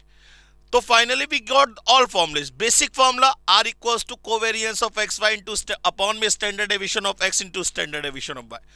दूसरा फॉर्मूला डेविएशन फ्रॉम मीन का, हमने यहां लिख दिया dx equals to x minus x bar and dy equals to y minus y bar, ये वैल्यू लगा दी और ये आपका हो गया एक्चुअल वैल्यूज का फॉर्मूला। तो आप तीनों में से कोई भी फॉर्मूला अप्लाई करिए, आंसर सेम आएगा। ये दोनों के दोनों फॉर्मूले इस बेसिक फॉर्मूले से ही ड्राइव हुए सर। बात समझ में आ गई दोस्तों। चलिए अब सर क्वेश्चन देखते हैं, इसके क्वेश्चन किस तरीके के हैं। Sir n equals to 10 summation dx into d y, इसी वे में दे रखा है, या इसे बोल सकते हैं sum of the product of the deviation of x and deviation of y from their respective mean. बात एक ही है, वर्बली भी बोल सकते हैं। समीशन dx स्क्वायर, इसे वर्बली क्या बोलेंगे, it is the sum of the square of the deviation of x from their respective mean. It is the sum of the square of the deviation of y from their respective mean is 64. rxy पूछ रहा है। अब देखिए हमारे पास बहुत सारे तरीके हैं। बेसिक फॉर्मूला क्या होता है, सबसे पहले तो बेसिक फॉर्मूले की बात करें तो r इक्वल्स टू होता है बेटा covariance of x y upon standard deviation of x into standard deviation of y। आप चाहें तो पहले कोवेरियंस निकाल लीजिए, फिर स्टैंडर्ड डेविएशन ऑफ एक्स निकाल लीजिए, फिर स्टैंडर्ड डेविएशन ऑफ वाई निकाल लीजिए, वैल्यू पुट कर दीजिए। अब आपने देखा कि यहाँ पे जो क्वेश्चन में गिवन है ये बेसिकली डेविएशन के ऊपर मूव कर रहा है, ये डेविएशन के ऊपर मूव कर रहा है। जब डेविएशन के ऊपर मूव कर रहा है तो मैंने डेविएशन वाला फॉर्मूला क्या लिखवाया था, समीशन dx इंटू dy। भाई कोवेरियंस है तो x और y दोनों का साथ में डेविएशन चलेगा, अपॉन स्टैंडर्ड डेविएशन है तो अंडर रूट लगेगा, summation dx square into under root में समीशन dy स्क्वायर। तो हमें ये तीनों वैल्यू पता ही है, जब ये तीनों वैल्यू पता है तो पुट कर दीजिए। तो r इक्वल्स टू कितना आ जाएगा, ये कितना गिवन है आपको, -500 divided by under root of dx square, इसका square under root of dx square 4900 का अंडर रूट कितना होगा 70, under root of dy square कितना होगा 8, इसको डिवाइड कर लीजिए तो 500 डिवाइड बाय 560 कितना आ गया 0.892। नेगेटिव है तो नेगेटिव आएगा तो आंसर क्या आएगा बी, क्योंकि कोवेरियंस नेगेटिव है तो आर भी नेगेटिव होगा। ये बात हम पहले डिस्कस कर चुके हैं। अगर कोवेरियंस पॉजिटिव है तो आर भी पॉजिटिव होगा, कोवेरियंस नेगेटिव है तो आर भी नेगेटिव होगा, कोवेरियंस ऑफ एक्स वाई 0 है तो आर भी 0 होगा। बात समझ में आ गई सर, क्योंकि स्टैंडर्ड डेविएशन तो कभी नेगेटिव हो ही नहीं सकता, कोई भी डिस्पर्जन कभी भी नेगेटिव नहीं हो सकता, ये बात ध्यान रखिएगा। लेकिन कोवेरियंस नेगेटिव, पॉजिटिव या 0 तीनों में से कुछ भी हो सकता है। बात समझ में आ गई, आगे बढ़ते हैं। सर एक फिर क्वेश्चन बढ़िया सा दे रखा है आपको, क्वेश्चन कह रहा है कोवेरियंस ऑफ एक्स वाई 40, बहुत बढ़िया। अब हमने कहा कि कोवेरियंस ऑफ एक्स वाई पता है तो ये भगवान किसी तरीके से स्टैंडर्ड डेविएशन ऑफ एक्स और स्टैंडर्ड डेविएशन अगर वाई दे देगा तो हमारा आर निकल जाएगा।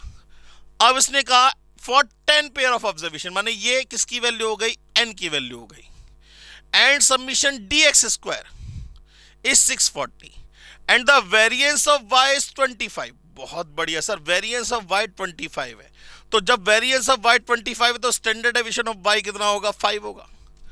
अब स्टैंडर्ड डेविएशन ऑफ वाई पता है, कोवेरियंस पता है, अब एक बार स्टैंडर्ड डेविएशन ऑफ एक्स और निकल जाए तो स्टैंडर्ड डेविएशन ऑफ एक्स निकालने के लिए क्या करें, standard deviation of x equals to होगा under root of summation d x square upon n, माने 640 डिवाइड बाय 10, 64 का अंडर रूट कितना आ गया 8, तो स्टैंडर्ड डेविएशन ऑफ एक्स कितना निकल आया 8 निकल आया।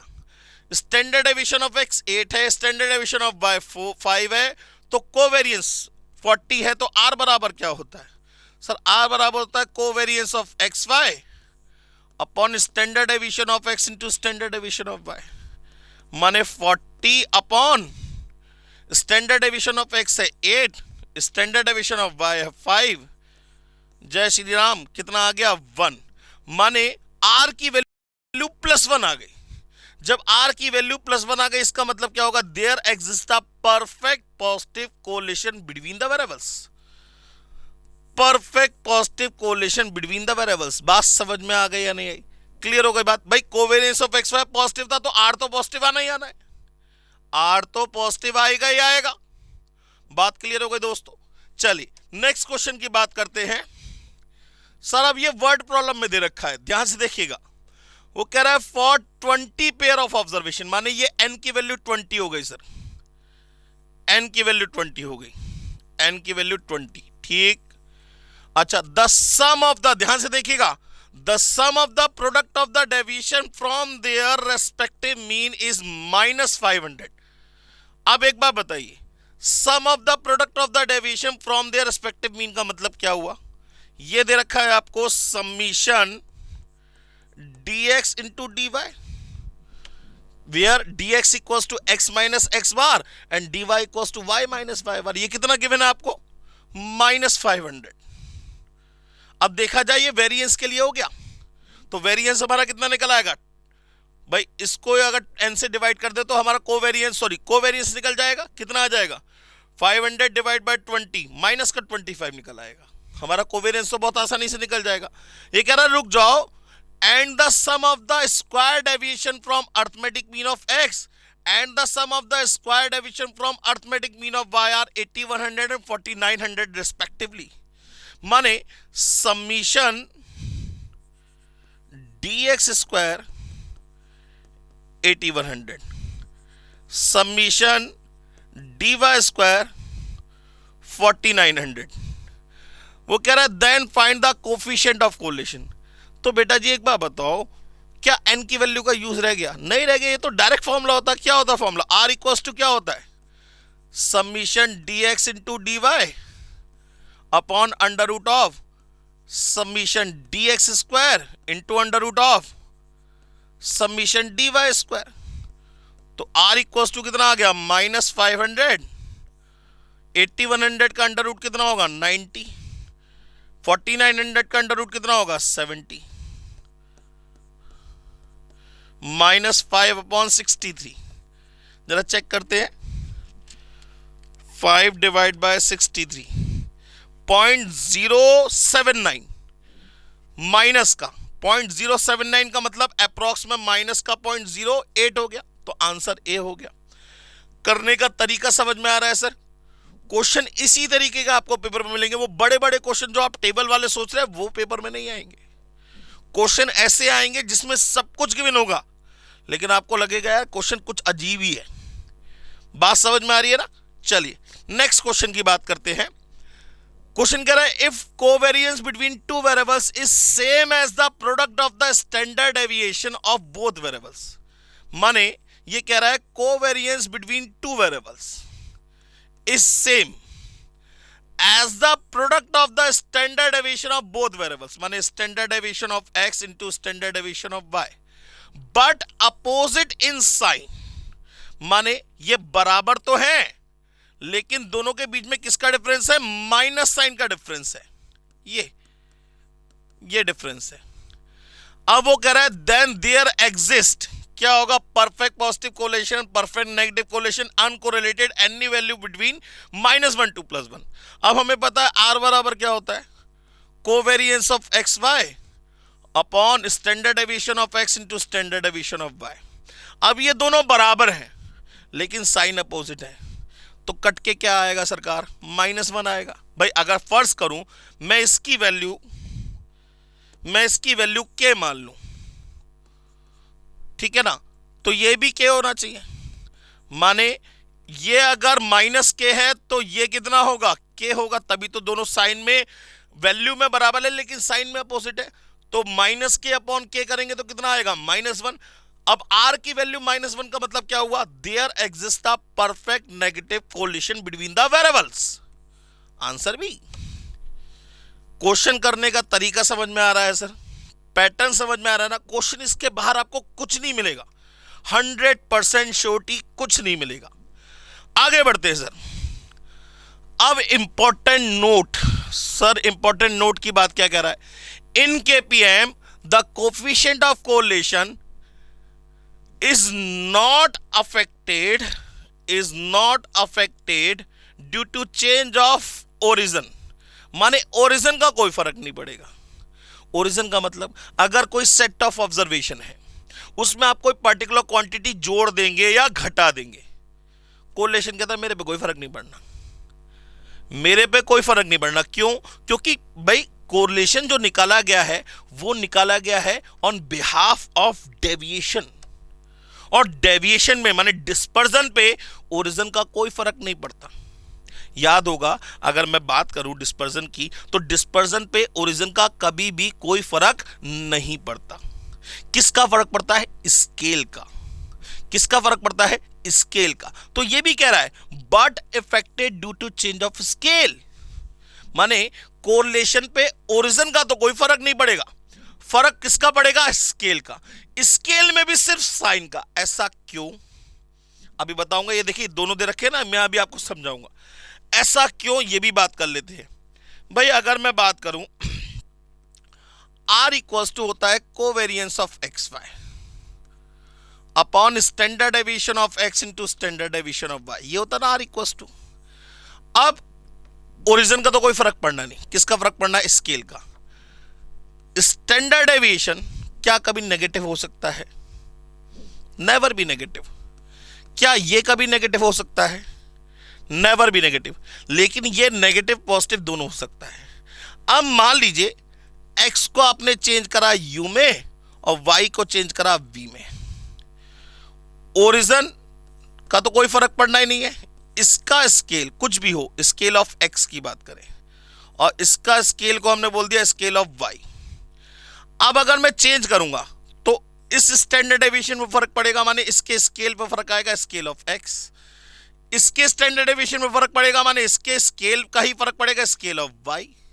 और यहां पे कोवेरियंस ऑफ x y दोनों है, माने स्केल ऑफ x का भी फर्क पड़ेगा और स्केल ऑफ y का भी फर्क पड़ेगा, माने scale of x into scale of y। अब जरा ध्यान से देखिए, ये क्वांटिटी और ये क्वांटिटी बराबर है, ये क्वांटिटी और ये क्वांटिटी बराबर है, लेकिन ये दोनों कभी नेगेटिव नहीं हो सकते। ये दोनों कभी नेगेटिव नहीं हो सकते। क्वांटिटी वाइज तो कुछ भी हो सकते हैं, ये दोनों कभी नेगेटिव नहीं हो सकते, लेकिन कोवेरियंस नेगेटिव, माने ये स्केल नेगेटिव और पॉजिटिव दोनों हो सकता है, ये कभी नेगेटिव नहीं होना चाहिए। तो इनका प्रोडक्ट ही तो मैटर करता है। तो अगर दोनों का स्केल सेम साइन का है, माने ये भी नेगेटिव है ये भी नेगेटिव है, तो माइनस माइनस क्या हो जाएगा, प्लस। नीचे वाले से तो मतलब खत्म हो गया ना, माइनस माइनस क्या हो जाएगा, प्लस। ये भी पॉजिटिव ये भी पॉजिटिव, तब भी प्लस प्लस क्या होगा, प्लस। लेकिन अगर एक का स्केल नेगेटिव है और एक का स्केल पॉजिटिव है, तो प्लस माइनस क्या होगा, माइनस। माने आर की वैल्यू मैग्नीट्यूड कभी चेंज नहीं होगा, सिर्फ चेंज हो सकता है तो वो नेचर। मतलब अगर मैं कहूं आर एक्स वाई बराबर 0.93 है, आर एक्स वाई बराबर 0.93 है, और आर यू वी कोई भी क्वेश्चन हो, तो ये तो 0.93 हमेशा ही रहेगा सर। फर्क आ सकता है तो सिर्फ और सिर्फ साइन का, माने हो सकता है ये पॉजिटिव है तो ये नेगेटिव हो जाए, और हो सकता है ये नेगेटिव है तो ये पॉजिटिव हो जाए, या हो सकता है ये दोनों सेम रहे, माने क्वांटिटी कभी नहीं बदलेगी। चेंज ऑफ ओरिजिन और चेंज ऑफ स्केल में आर का मैग्नीट्यूड कभी चेंज नहीं होगा, क्योंकि देखिए ना, क्वांटिटी तो ये कट ही जा रही है, क्वांटिटी तो कट गई, सिर्फ रह गया साइन, क्योंकि ये तो कभी दोनों नेगेटिव हो ही नहीं सकते। जब ये दोनों कभी नेगेटिव नहीं हो सकते, ऊपर वाले तो नेगेटिव पॉजिटिव दोनों हो सकते। तो अगर दोनों स्केल अपोजिट साइन के हैं तो माइनस साइन का फर्क आ जाएगा, दोनों स्केल सेम साइन के हैं, माइनस भी है तो माइनस माइनस क्या होगा, प्लस। कोई फर्क नहीं पड़ेगा, फर्क सिर्फ किसका आएगा, साइन का। नेचर चेंज हो सकता है, आर का मैग्नीट्यूड कभी चेंज नहीं होगा, आर का मैग्नीट्यूड कभी चेंज नहीं होगा। यह बात अच्छी तरह समझ लीजिए। आइए क्वेश्चन देखते हैं। मान लीजिए अगर आपको क्वेश्चन दे रखा है, क्वेश्चन है इफ आर एक्स वाई बराबर -0.93 and x change into u, y change into v, such that 3u plus 5x minus 8 equals to 0 and 3v plus 7y plus 2 equals to 0। वो कह रहा है then find RUV पूछ रहा है कितना आएगा। तो ये तो कंफर्म है, ये 0.93 है तो ये भी 0.93 ही होगा। क्वांटिटी नहीं बदल सकती, क्वांटिटी बदलेगी ही नहीं, सिर्फ ज्यादा क्या हो सकता है, साइन चेंज हो सकता है, या हो सकता है यही रहे। अब सबसे पहला काम हम ये चेक करेंगे कि इसका स्केल क्या है। भाई इसका स्केल क्या है, तो हम क्या करेंगे, इसे u इक्वल्स टू की फॉर्म में ले आएंगे या x इक्वल्स टू की फॉर्म में ले आएंगे, किसी एक में लेके आइएगा। हम u इक्वल्स टू की फॉर्म में ले आते हैं। तो u इक्वल्स टू, सबसे पहले तो ये उठ के इधर जाएगा और ये भी उठ के इधर जाएगा, तो माइनस का 5x प्लस का 8 और 3 डिवाइड में चला जाएगा, अपॉन 3 और अपॉन 3। बात समझ में आ गई। तो अब इसका ओरिजिन क्या हुआ सर, ओरिजिन तो ये हो गया, प्लस माइनस वाले पार्ट कट हो गया। तो इसका स्केल, क्वांटिटी भूल जाइए, इसका स्केल कैसा आ रहा है, नेगेटिव आ रहा है, माने इसका स्केल हो गया नेगेटिव। इसका स्केल कैसा हो गया, नेगेटिव। ऐसे ही बिल्कुल सेम वे में अगर मैं बात करूं इसकी, तो इसको हम क्या करेंगे, अब जैसे u इक्वल्स टू की फॉर्म में लेके आए, ऐसे v इक्वल्स टू की फॉर्म में लेके आइए, तो ये दोनों उठ के इधर चले जाएंगे, क्या हो जाएगा, माइनस का 7y और माइनस का 2 और अपॉन 3 और अपॉन 3, भाई ये 3 डिवाइड में चला जाएगा। ओरिजिन का तो कोई फर्क पड़ना नहीं है, ये भी कट हो गया सर। अब इसका स्केल कैसा है, ये भी नेगेटिव है सर, माने इसका स्केल कितना है, ये भी नेगेटिव है। क्वांटिटी से कोई मतलब ही नहीं मेरा। अब दोनों सेम साइन के आ रहे हैं, जब दोनों सेम साइन के आ रहे हैं तो r u b by minus into minus क्या होगा, प्लस, कोई फर्क नहीं पड़ेगा, सेम रहेगा सर, कोई चेंजेस आने ही नहीं है। क्वांटिटी तो पहले भी नहीं बदल रही थी, नेचर भी चेंज नहीं हुआ। लेकिन अगर बाई चांस दूसरे क्वेश्चन की बात करते हैं, जैसे क्वेश्चन है if r x y is equals to 0.28 then find r of minus 2x plus 3 and 3y plus 7 upon 4। ये पूछ रहा है इसका r क्या होगा।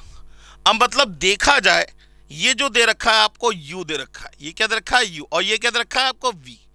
अब जरा ध्यान से देखिए तो इसका स्केल कैसा है सर, इसका स्केल है नेगेटिव। ये तो ओरिजिन है, इसका तो कोई फर्क पड़ना नहीं है, यहां पे ओरिजिन 7 हो गया, इसका भी कोई फर्क नहीं पड़ना। तो इसका स्केल कैसा आएगा, नेगेटिव। और इसका स्केल 3 से पहले इसका साइन है प्लस का, तो इसका स्केल कैसा है, पॉजिटिव। दोनों स्केल कैसे हो गए, अपोजिट साइन के हो गए। दोनों स्केल कैसे हो गए, अपोजिट साइन के हो गए। जब अपोजिट साइन के तो माइनस इंटू प्लस करेंगे तो क्या आएगा, माइनस, माने इसका आर कितना आएगा, माइनस साइन का फर्क आ जाएगा सर, माइनस 0.28। क्वांटिटी तो पहले भी नहीं बदल रही थी, अब साइन चेंज हो गया। अगर ये पहले पॉजिटिव था तो अब क्या हो गया, नेगेटिव।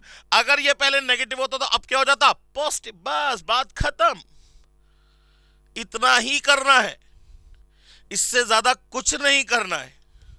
कार्ल पियर्सन मेथड के अंदर जो जो क्वेश्चन बन सकते थे मैंने आपको सारे करा दिए, इसके बाद पेपर में कुछ नहीं मिलेगा। अब हम लोग बात करेंगे नेक्स्ट टॉपिक के बारे में, ठीक है ना, जो कि है आपका स्पीयरमैन्स रैंक कोफिशिएंट ऑफ कोरिलेशन, ठीक है ना। कार्ल पियर्सन मेथड बिल्कुल समझ में आ गया होगा।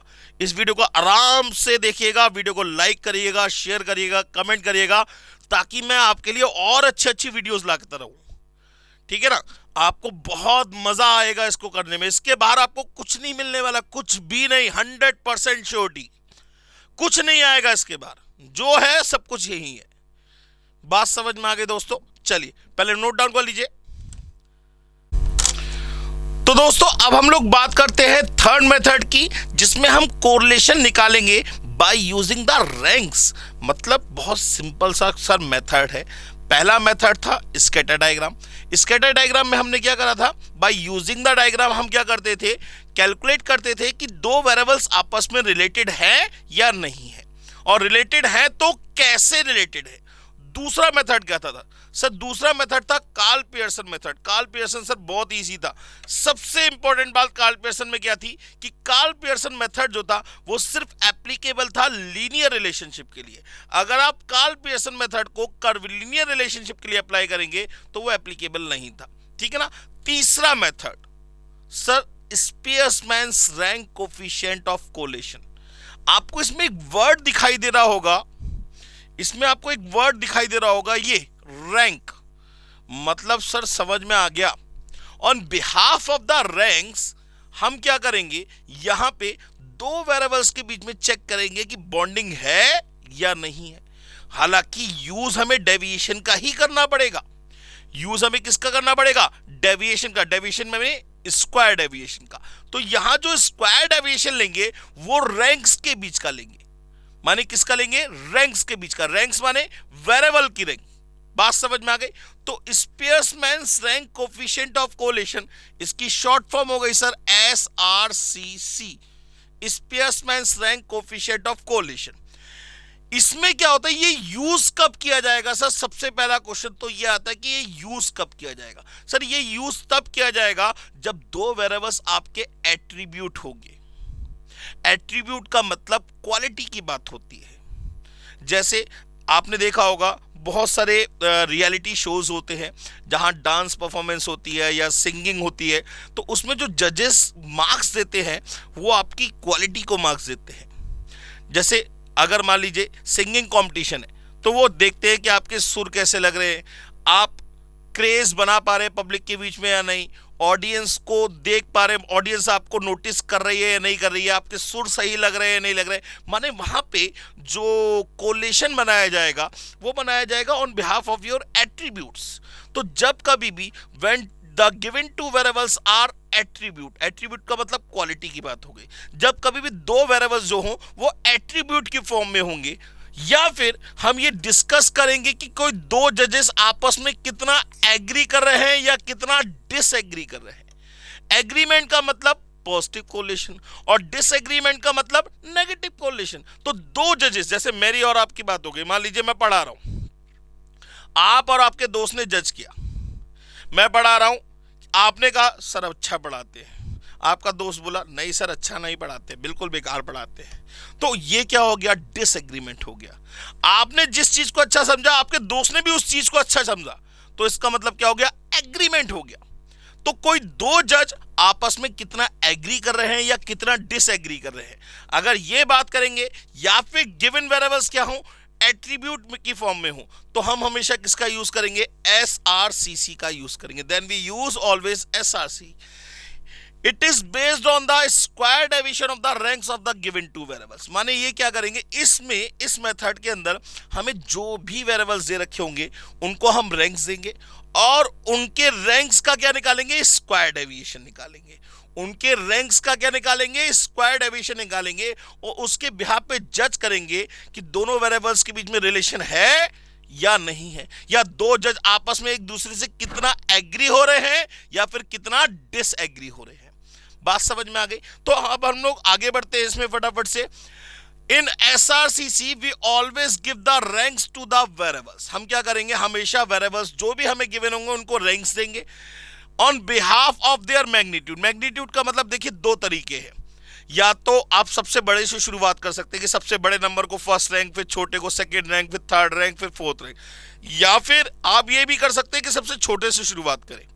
तो मर्जी आपकी है, लेकिन जो ऑर्डर यूज करिएगा वो दोनों में सेम यूज करिएगा। माने एक वेरिएबल में अगर आप लोअर टू अपर चल रहे, लोअर टू अपर चल रहे, तो दूसरे वेरिएबल में भी लोअर टू अपर ही चलना है। आपको ध्यान रखिएगा इस बात का। ये नहीं कि एक में तो छोटे से बड़े की तरफ चल रहे और एक में बड़े से छोटे की तरफ चल रहे, ऐसा मत करिएगा, नहीं तो रिलेशन जो होगा वो जस्ट अपोजिट आ जाएगा। बात समझ में आ गई या नहीं? तो हमेशा याद रखिएगा इसमें ऑर्डर सेम रखना है। तो in SRCC we always use give the ranks to the variables on behalf of their magnitude. इसके बाद ये फॉर्मूला है sir R equals to 1 minus 6 summation D square, summation D square upon NN square minus 1। Sir सबसे ज्यादा important characteristic अगर इसके अंदर कुछ है तो वो पैरामीटर यही है sir, summation D square. What is summation D square? That is the meaning of sum. भाई ये किसका सिंबल है, सम का।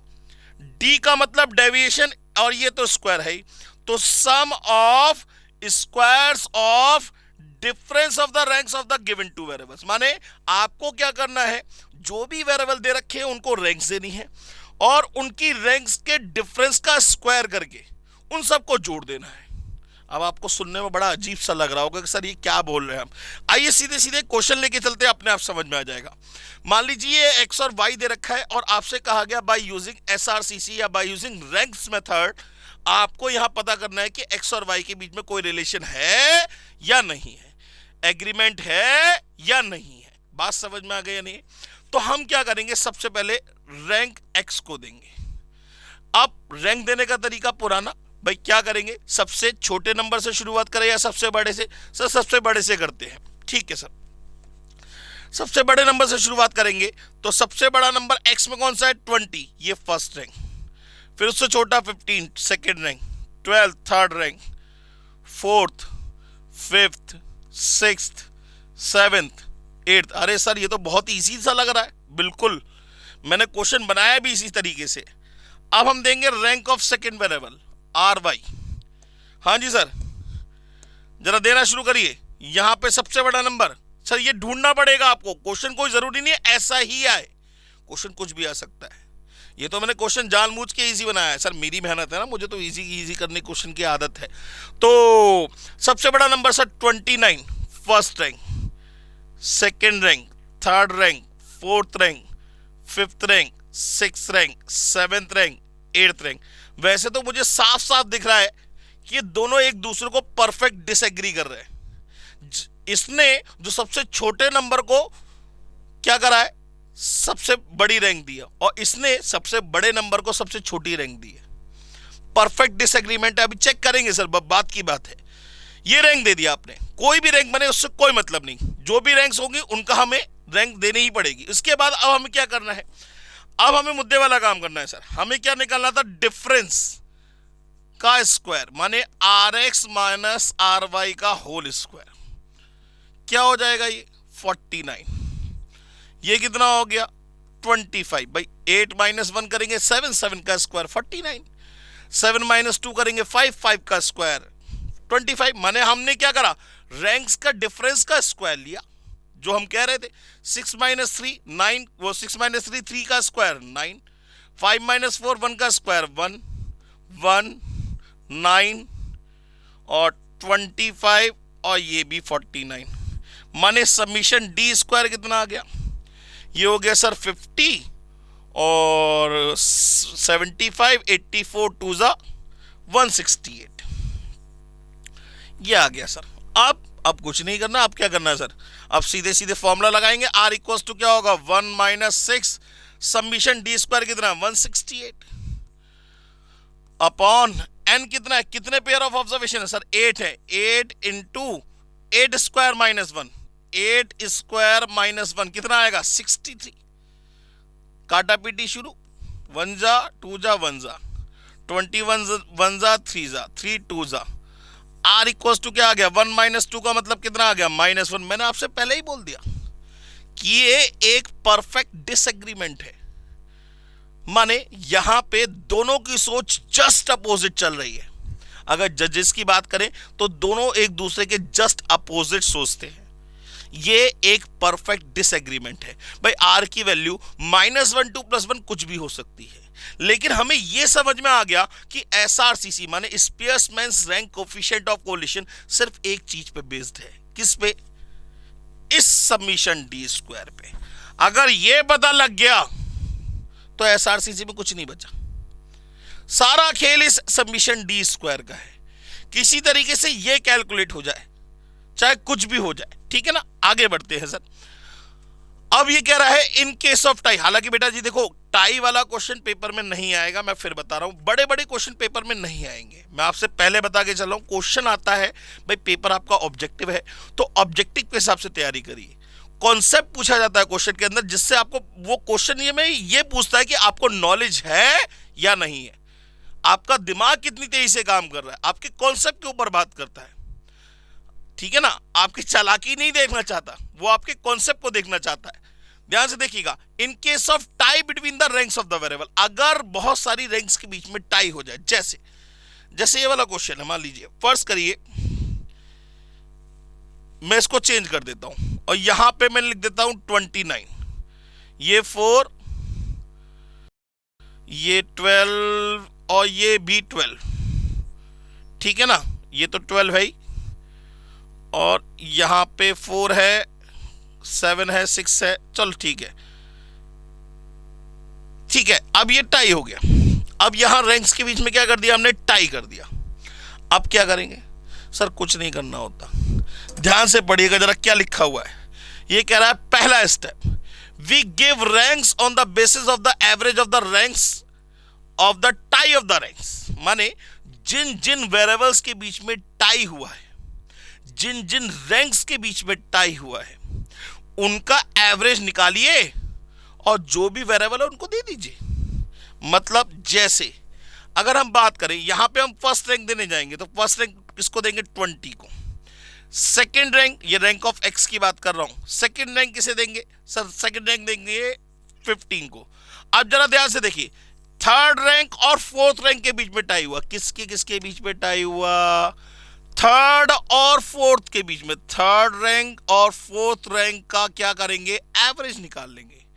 माने आ गया 3.5, माने दोनों वेरिएबल्स को हम 3.5 और 3.5 रैंक देके रवाना कर देंगे। हम कहेंगे जाओ ऐश करो। इसके बाद उसके बाद आगे बढ़ेंगे, फोर्थ रैंक तक तो दे दिया, fifth rank, sir fifth rank हो गई ये 7, इसके बाद सिक्स्थ, सेवेंथ और एट्थ, ये रैंक दे दी हमने। बात समझ में आ गई। अब ऐसे ही वाई की बात, अब देखिए जरा, फर्स्ट और सेकंड के बीच में टाई हो गया, यहीं पे टाई हो गया, तो first plus second divide by 2, माने 1.5 और 1.5 दोनों को दे देंगे। बात समझ में आ गई या नहीं आई? फिर third rank, fourth, fifth, six, seventh और एट्थ। अब जैसे क्वेश्चन करते हैं वैसे ही करेंगे, बिल्कुल वैसे ही करेंगे। इसके बाद पहला स्टेप क्लियर हो गया, we give the rank on the basis of the average of the tie of the ranks of the variables, माने जिन रैंक्स के बीच में टाई हुआ है उनका आप एवरेज निकालेंगे और जो भी वेरिएबल है उसको दे देंगे जिनके बीच में टाई हुआ था। Step number 2, then find adjustment factor. Adjustment factor ये बेटा होता है summation T cube minus T upon 12। यहां पे टी का मतलब होता है बेटा number of ties between the ranks of the variables. Number of ties between the ranks of the variable माने जैसे अगर हम बात करें यहां पे किन दो वेरिएबल्स के बीच में टाई हुआ, किन के बीच में टाई हुआ, इन दो वेरिएबल्स के बीच में टाई हुआ, तो हम टी की वैल्यू एक बार 2 लेंगे। और कोई टाई हुआ एक्स में नहीं हुआ, वाई में भी सर दो वेरिएबल्स के बीच में टाई हुआ, तो टी की वैल्यू अगेन 2 लेंगे, माने टी की वैल्यू 2 बार 2 लगाएंगे। यहां पे टी की वैल्यू अगर आप 2 लगाएं तो 2 का क्यूब 8, 8 माइनस 2 6 अपॉन 12 का मतलब 0.5। सबमिशन माने एक बार और टी की वैल्यू 2 लगानी होगी तो 0.5। माने अब क्या करेंगे, जो भी क्वेश्चन जैसे भी करते थे वैसे ही करेंगे और r equals to 1 minus 6 summation D square plus adjustment factor, माने ये जो टी की वैल्यू निकल के आई थी ये एक्स्ट्रा में जोड़नी पड़ेगी। हालांकि इतना बड़ा क्वेश्चन पेपर में नहीं आता, सिर्फ नॉलेज के पर्पज से आपको पता होना चाहिए। तो टाई का केस हमें ज्यादा दिमाग लगाने की जरूरत नहीं है, बस हमें यह पता है कि एसआरसीसी के अंदर जब कभी भी दो वेरिएबल्स क्या होंगे, एट्रीब्यूट होंगे, या दो जजेस के बीच में एग्रीमेंट और डिसएग्रीमेंट की बात होगी, तो हम किसका यूज करेंगे, on behalf of the ranks हम क्या करेंगे, कोफिशिएंट ऑफ कोरिलेशन निकालेंगे। बात समझ में आ गई। इसमें सबसे इंपॉर्टेंट कैरेक्टरिस्टिक या पैरामीटर जो है वो समीशन डी स्क्वायर है। समीशन डी स्क्वायर का मतलब sum of the square of the difference of the ranks of the variables. बात समझ में आ गई। आगे बढ़ते हैं सर। अब आपकी किस्मत में क्वेश्चन पेश है सर, बहुत ध्यान से तसल्ली से देखिएगा। ये क्वेश्चनों का आंसर आप वर्बली देंगे सर, कुछ भी ज्यादा कैलकुलेशन नहीं करनी, वर्बली आंसर निकलेंगे सर इनके। ध्यान से देखिएगा सर। क्वेश्चन कह रहा है for 10 pair of observation the sum of the square of the difference between the ranks of the variable. अरे sir, for 10 pair of observation, for 10 pair of observation का मतलब ये वैल्यू किसकी है सर, ये वैल्यू n की है। The sum of the squares of the difference between the ranks of the variable, माने ये जो दे रखा है ये क्या दे रखा है, समीशन डी स्क्वायर। अरे सर, समीशन डी स्क्वायर मिल गया तो सब कुछ मिल गया, और n भी दे रखा है। अब मुझे जरा ये बताइए फॉर्मूला क्या होता था सर, फॉर्मूला होता था r equals to 1 minus 6 summation D square upon n square minus 1। Value लगा दीजिए सर, तो r equals to 1 minus 6 into summation D square 33 divided by n की वैल्यू कितनी है 10, 10 इंटू 10 स्क्वायर माइनस 1 99। अब इसे सॉल्व कर लीजिए, 33 1 जा, 3 जा, 3 2 जा, r1 minus 0.2 that is equal to 0.8। ये आ गया आंसर सर, खत्म, क्वेश्चन खत्म, कुछ नहीं है सर। तो बेसिक फंडा है सर, बिल्कुल दिमाग लगाने की जरूरत नहीं है। अच्छा, अगर मैं इसी जगह आपसे एक बहुत जनरल सी बात पूछता हूं, ऐसी इस क्वेश्चन से रिलेटेड नहीं, एक जनरल सी बात पूछता हूं, मैं आपसे कहूं summation D square equals to 0, summation D square equals to 0, तो आर की वैल्यू क्या होगी सर, +1, क्योंकि ये 0 तो ये पूरी क्वांटिटी 0 हो जाएगी, ये पूरी क्वांटिटी 0 हो जाएगी, तो 1 में से 0 गया, कितना बचा, 1 ही तो बचा। माने there exist then r equals to +1, माने there exist perfect positive correlation between the variables. तो दोनों वेरिएबल्स के बीच में परफेक्ट पॉजिटिव कोरिलेशन बनेगा। नहीं आई बात समझ में, क्लियर हो गई बात। आगे बढ़ते हैं सर। तो बेटा अब आपको नेक्स्ट क्वेश्चन दे रखा है, ध्यान से देखिएगा। क्वेश्चन कह रहा है sir for n pair of observations. अच्छा जी, माने यहां पे इसने हमें नंबर ऑफ ऑब्जर्वेशन नहीं बताए, कोई बात नहीं, नहीं बताए हम पता कर लेंगे। The coefficient of coalition is 0.2। अच्छा जी, माने आर की वैल्यू आपको दे रखी है 0.2। हमने कहा बिल्कुल ठीक बात, आर की वैल्यू 0.2 है, एन हमें पता नहीं। हमने कहा एक तरीके से सबमिशन डी स्क्वायर और पता लग जाए, फिर हमारा काम बन जाएगा। कह रहा है and the sum of the squares of the difference between the ranks of the variables is 28। मतलब ये क्या दे रखा है आपको, सबमिशन डी स्क्वायर गिवन है, सबमिशन डी स्क्वायर गिवन है सर 28। अब वो कह रहा था वैल्यू ऑफ एन बताइए। अच्छा जी, माने एन की वैल्यू पूछ रहा है। अब ये बताइए आर इक्वल्स टू होता क्या है sir, R equals to 1 minus 6 summation D square upon n n square minus 1 होता है। अगर मैं इस क्वेश्चन को छोड़ दूं बेटा, बहुत ध्यान से मेरी बात को सुनिएगा, पहले करने का तरीका सीखिए। अगर मैं इस क्वेश्चन की बात ही नहीं कर रहा, मैं एक जनरल बात कर रहा हूं।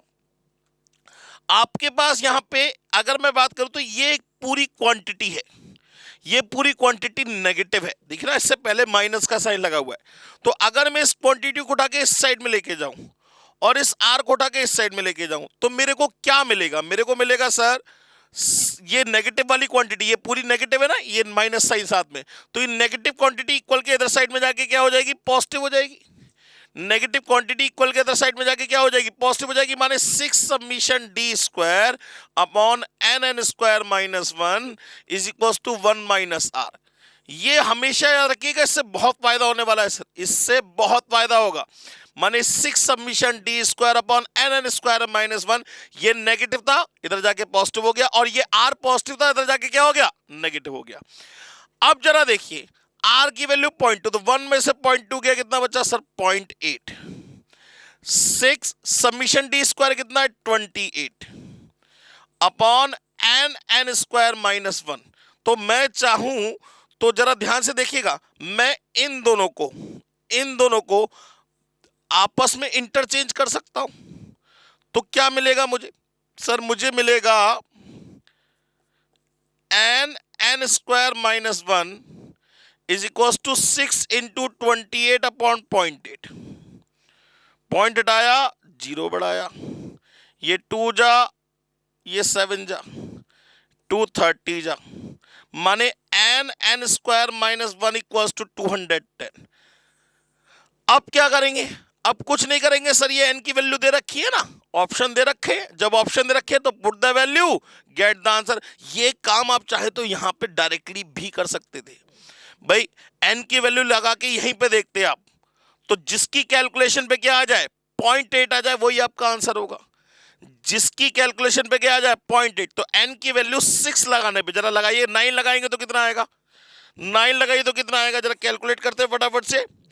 9 लगाएंगे तो नहीं आएगा, 6 लगाएंगे तो आ जाएगा। 6 इंटू 6 का स्क्वायर माइनस 1, 6 इंटू 6 का स्क्वायर माइनस 1 कितना हो जाएगा 210। माने इसका आंसर क्या होगा, बी होगा सर, इसका आंसर क्या होगा, बी होगा। क्वेश्चन करने का तरीका समझ पा रहे हैं, हमें क्वेश्चन को बहुत ज्यादा हौच पौच नहीं करना है। क्वेश्चन जितनी इजी वे में आप उस क्वेश्चन को समझेंगे, क्वेश्चन उतना इजी लगेगा। टफ मत बनाइए क्वेश्चन को, पेपर ऑब्जेक्टिव है, उस ऑब्जेक्टिव का पूरा फायदा उठाना है आपको। बात समझ में आ रही है दोस्तों। चलिए नेक्स्ट क्वेश्चन की बात करते हैं। क्वेश्चन दे रखा है फॉर 7 पेयर ऑफ ऑब्जर्वेशन, माने एन की वैल्यू 7 पहले से ही दे दी इसने, हमने कहा बहुत बढ़िया।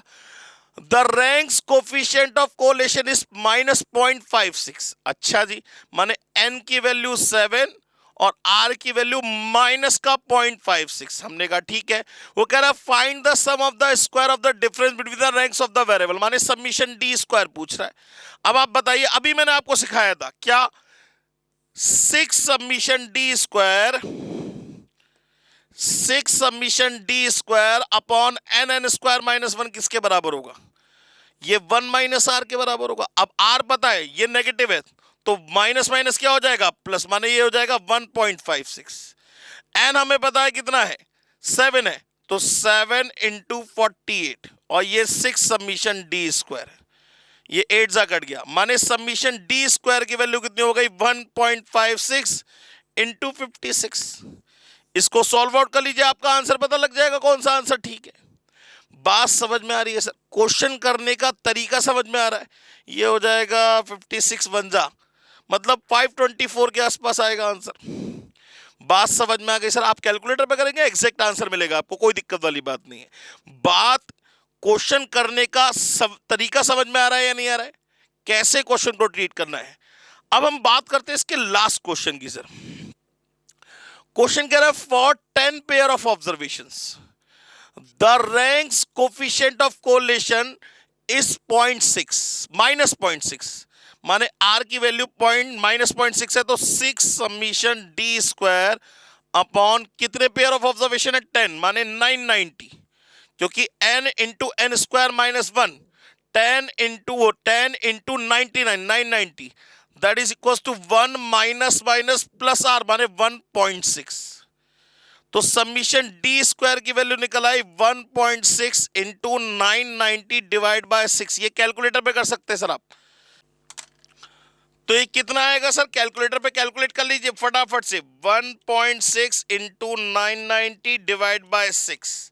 सर ये समीशन डी स्क्वायर निकल आया 264। अब क्वेश्चन पूरा पढ़ लेते हैं। पहले तो यहां तक समीशन डी स्क्वायर निकल आया। वो कह रहा है after some time it has been noted that the difference between the ranks of the two variables. अच्छा जी, माने डी की बात कर रहा है।